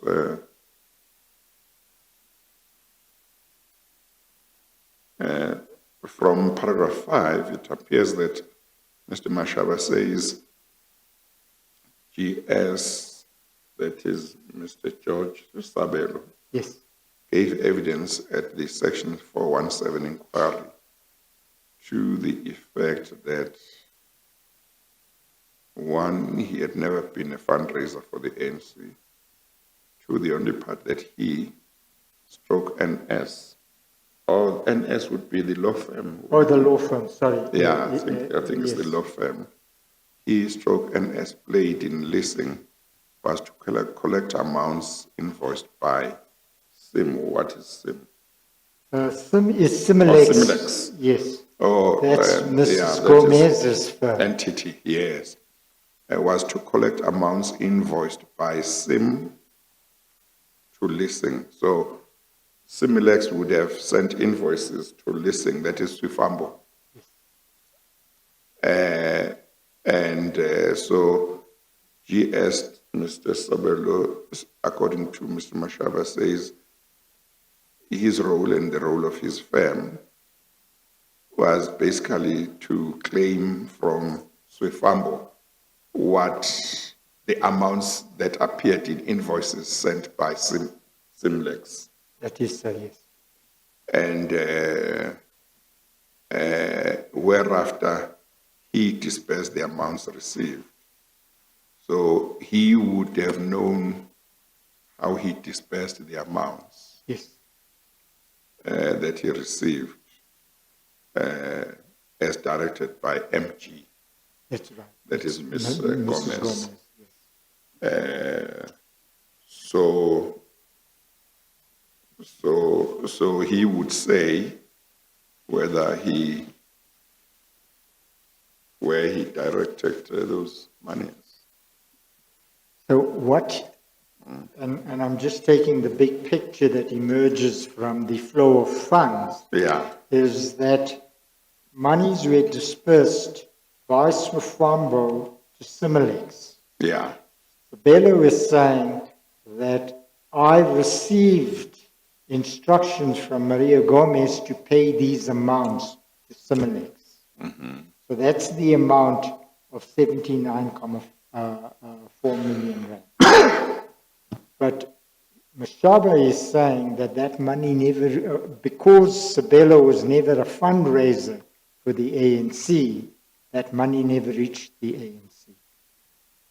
yes. What I'm more interested in is, since Mr. Sabelo says his and his law firm's role was to collect the money from Sufambo that was reflected in invoices sent by Similex to Sufambo, and he says that he or his law firm would then disperse those amounts in accordance with the instructions of Ms. Maria Gomez. Yes. The next obvious thing is to say, where was he instructed to send them disperse to? We don't know that Not, based on not, this not document. from this. Yes. Okay. All right. You want to say something, Mr.? If I may, Chair. Chair, when I met Ms. Gomez, her husband, there were instances where Mr. Sabelo was with them. And I knew that, and that is why number 5, maybe Mashaba is quoting what George Sabelo said at the liquidation hearing. But I know, for example, that in those discussions, there was no clarity that this is a member of the ANC fundraising and all of those things. And in some, at the initial meeting, of course, at that point, Dr. Mkhize was not there. But I think that George Sabelo was part of those. So that is why I'm surprised with 5. The second thing, Chair, that I want to say is that if I work for PRASA and I get a salary after I've rendered services, whether as a train driver, whatever, and I use my salaries in a particular way, the problem, of course, for the commission is to decide what is it that is following. Because yes, a flow of money tells us a story, but they may not tell us a full story. Unless the commission would say, Sufambo received money unlawfully, and that's how this money was distributed. But if, Chair, you say PRASA paid Sufambo within a contract, 2.6 billion rands, and the bulk of that money, that is why I said for the commission, it has to then make a determination whether the directors of Sufambo, after having, and they, if they were given 2.6 billion, they never even delivered a single train, then the commission has got legitimate interest to say, hey, but there's a problem here. We give you money to build houses, you don't build them. Sufambo is paid, is delivering these trains, we use all of them, and later on we are told the trains are toll. Now, I think the commission, in my view, Chair, should come to a determination. What is it that the directors of Sufambo are entitled to? And if it says the 280 whatever amount they then retain to themselves, it belongs to them. And they bought houses they gave to the ANC, that's a different matter. But if we say Sufambo was involved in a corrupt deal and got paid monies that were not legitimately due to them, then of course then the flow of money from Mr. Mashaba to Similex, to Vice George, and then it raises the question, when Ms. Gomez was putting money to the ANC, is it the same money? Is it different money? Is the flow of money showing also as that Sabelo also paid the ANC from part of that money? Now, these facts are very important because, Chair, they assist the commission to deal with its terms of reference, corruption, fraud, and as well as state capture. But when we do it in general, we're going to have a situation where, like Imuntana earned a salary, he buy a house, and we say, no. Even his salary is part of that corrupt thing. And I don't think that, I think we need to be very specific on this matter so that we can answer the right question in line with the terms of reference of the commission. That would be my humble submission. Chair. Yeah, no, that's fine. I mean, obviously, I think what the commission is doing and the investigators and the legal team is to keep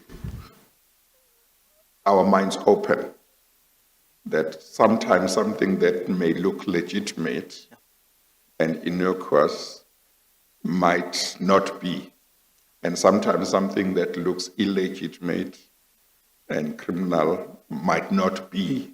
So it's keeping that mind and that open mind and probing and stopping where it looks like there is no reason to go further.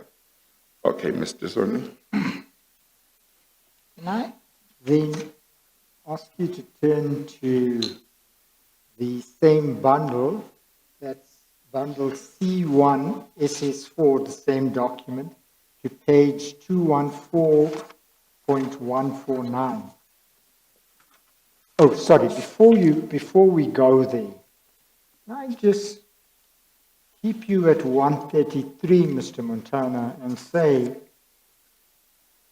that according to paragraph 1 now, and this is why the link to Sfambo is not all that tenuous, because at paragraph 1, Mr. Mashaba says, shortly after leasing was awarded the tender,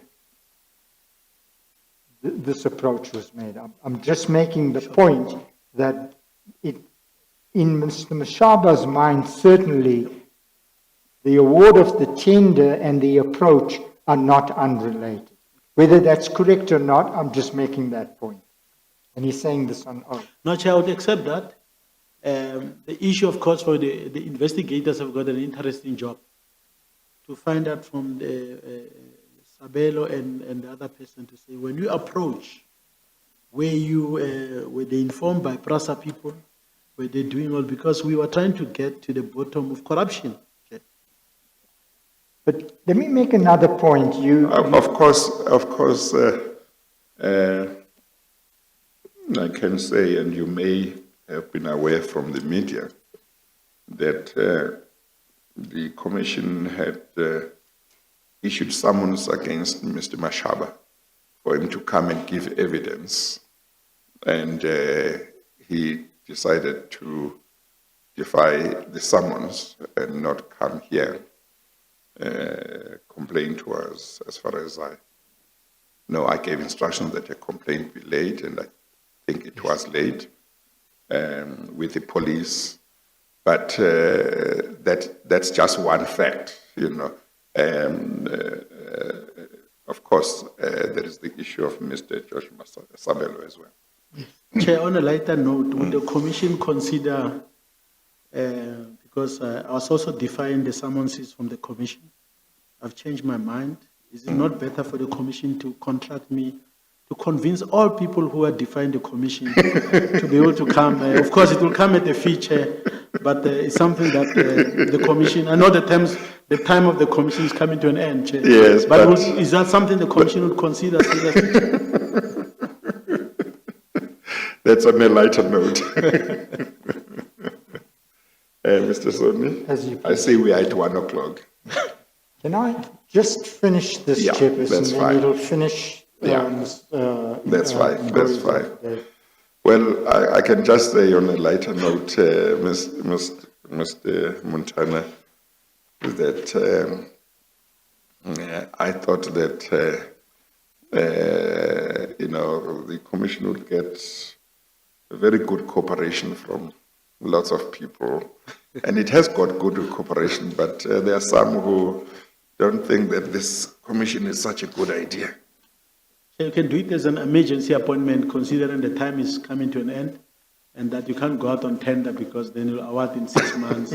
So here's a candidate. You're a sole source.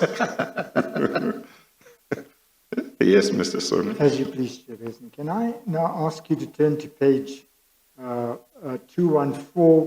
1.149, the page I referred you to earlier, still on the same bundle, C1.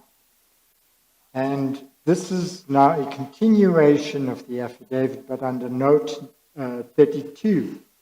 Says, subsequent to leasing concluding a subcontract agreement with Vosloo for the sale of 70 locomotives, and without the knowledge of leasing and its consent, Vosloo paid Mr. Mackenzie Mabunda, the S Group, an amount of approximately 75 million rand. Were you aware of this payment? No, Chair. I wasn't aware until I read in the newspapers that Montana's friend got paid 75 million rand. Chair, I didn't know about it. I didn't know the terms. But Chair, I think, let me say that my understanding is that when they were putting, I don't know when they were putting the NID, what is it called, National Industrial Participation Program, my understanding is that Swifambo then asked Mr. Mabunda to help them. I think that they had some kind of an agreement. But this one is strange because if he's now working with them, can you also work with Vosloo? I want to offer any explanation for that, Chair. But that was my understanding of the whole transaction. Yeah, okay. Well, we know that, and I'm just saying this to you so we finish this, that Swifambo did pay Mr. Mabunda or the S firm several million rand. Yes, And that's reflected in this affidavit. I didn't refer to that. And I purposely didn't refer to that because the point you make, Mr. Montana, is this, that if Swifambo had engaged the services of the S Group for Mr. Mabunda, it might well be improper for Mr. Mabunda to then receive a 75 million rand payment, which is the complaint that Mr. Mashaba makes at note 32. That's the only point I want to make. No, Chair, I'll accept that only if the 75 million rand is related to their contract. You remember my understanding of what these guys were doing, what Mr. Mabunda was doing. He was actually contracted to many companies in Europe he was working with. Now, the first issue we'll have to verify is the 75 million linked to the Swifambo contract or not. Because if it's not, there's no conflict. If it is part of that, then clearly there is a conflict, Chair. So we need to look at it in a round, Chair.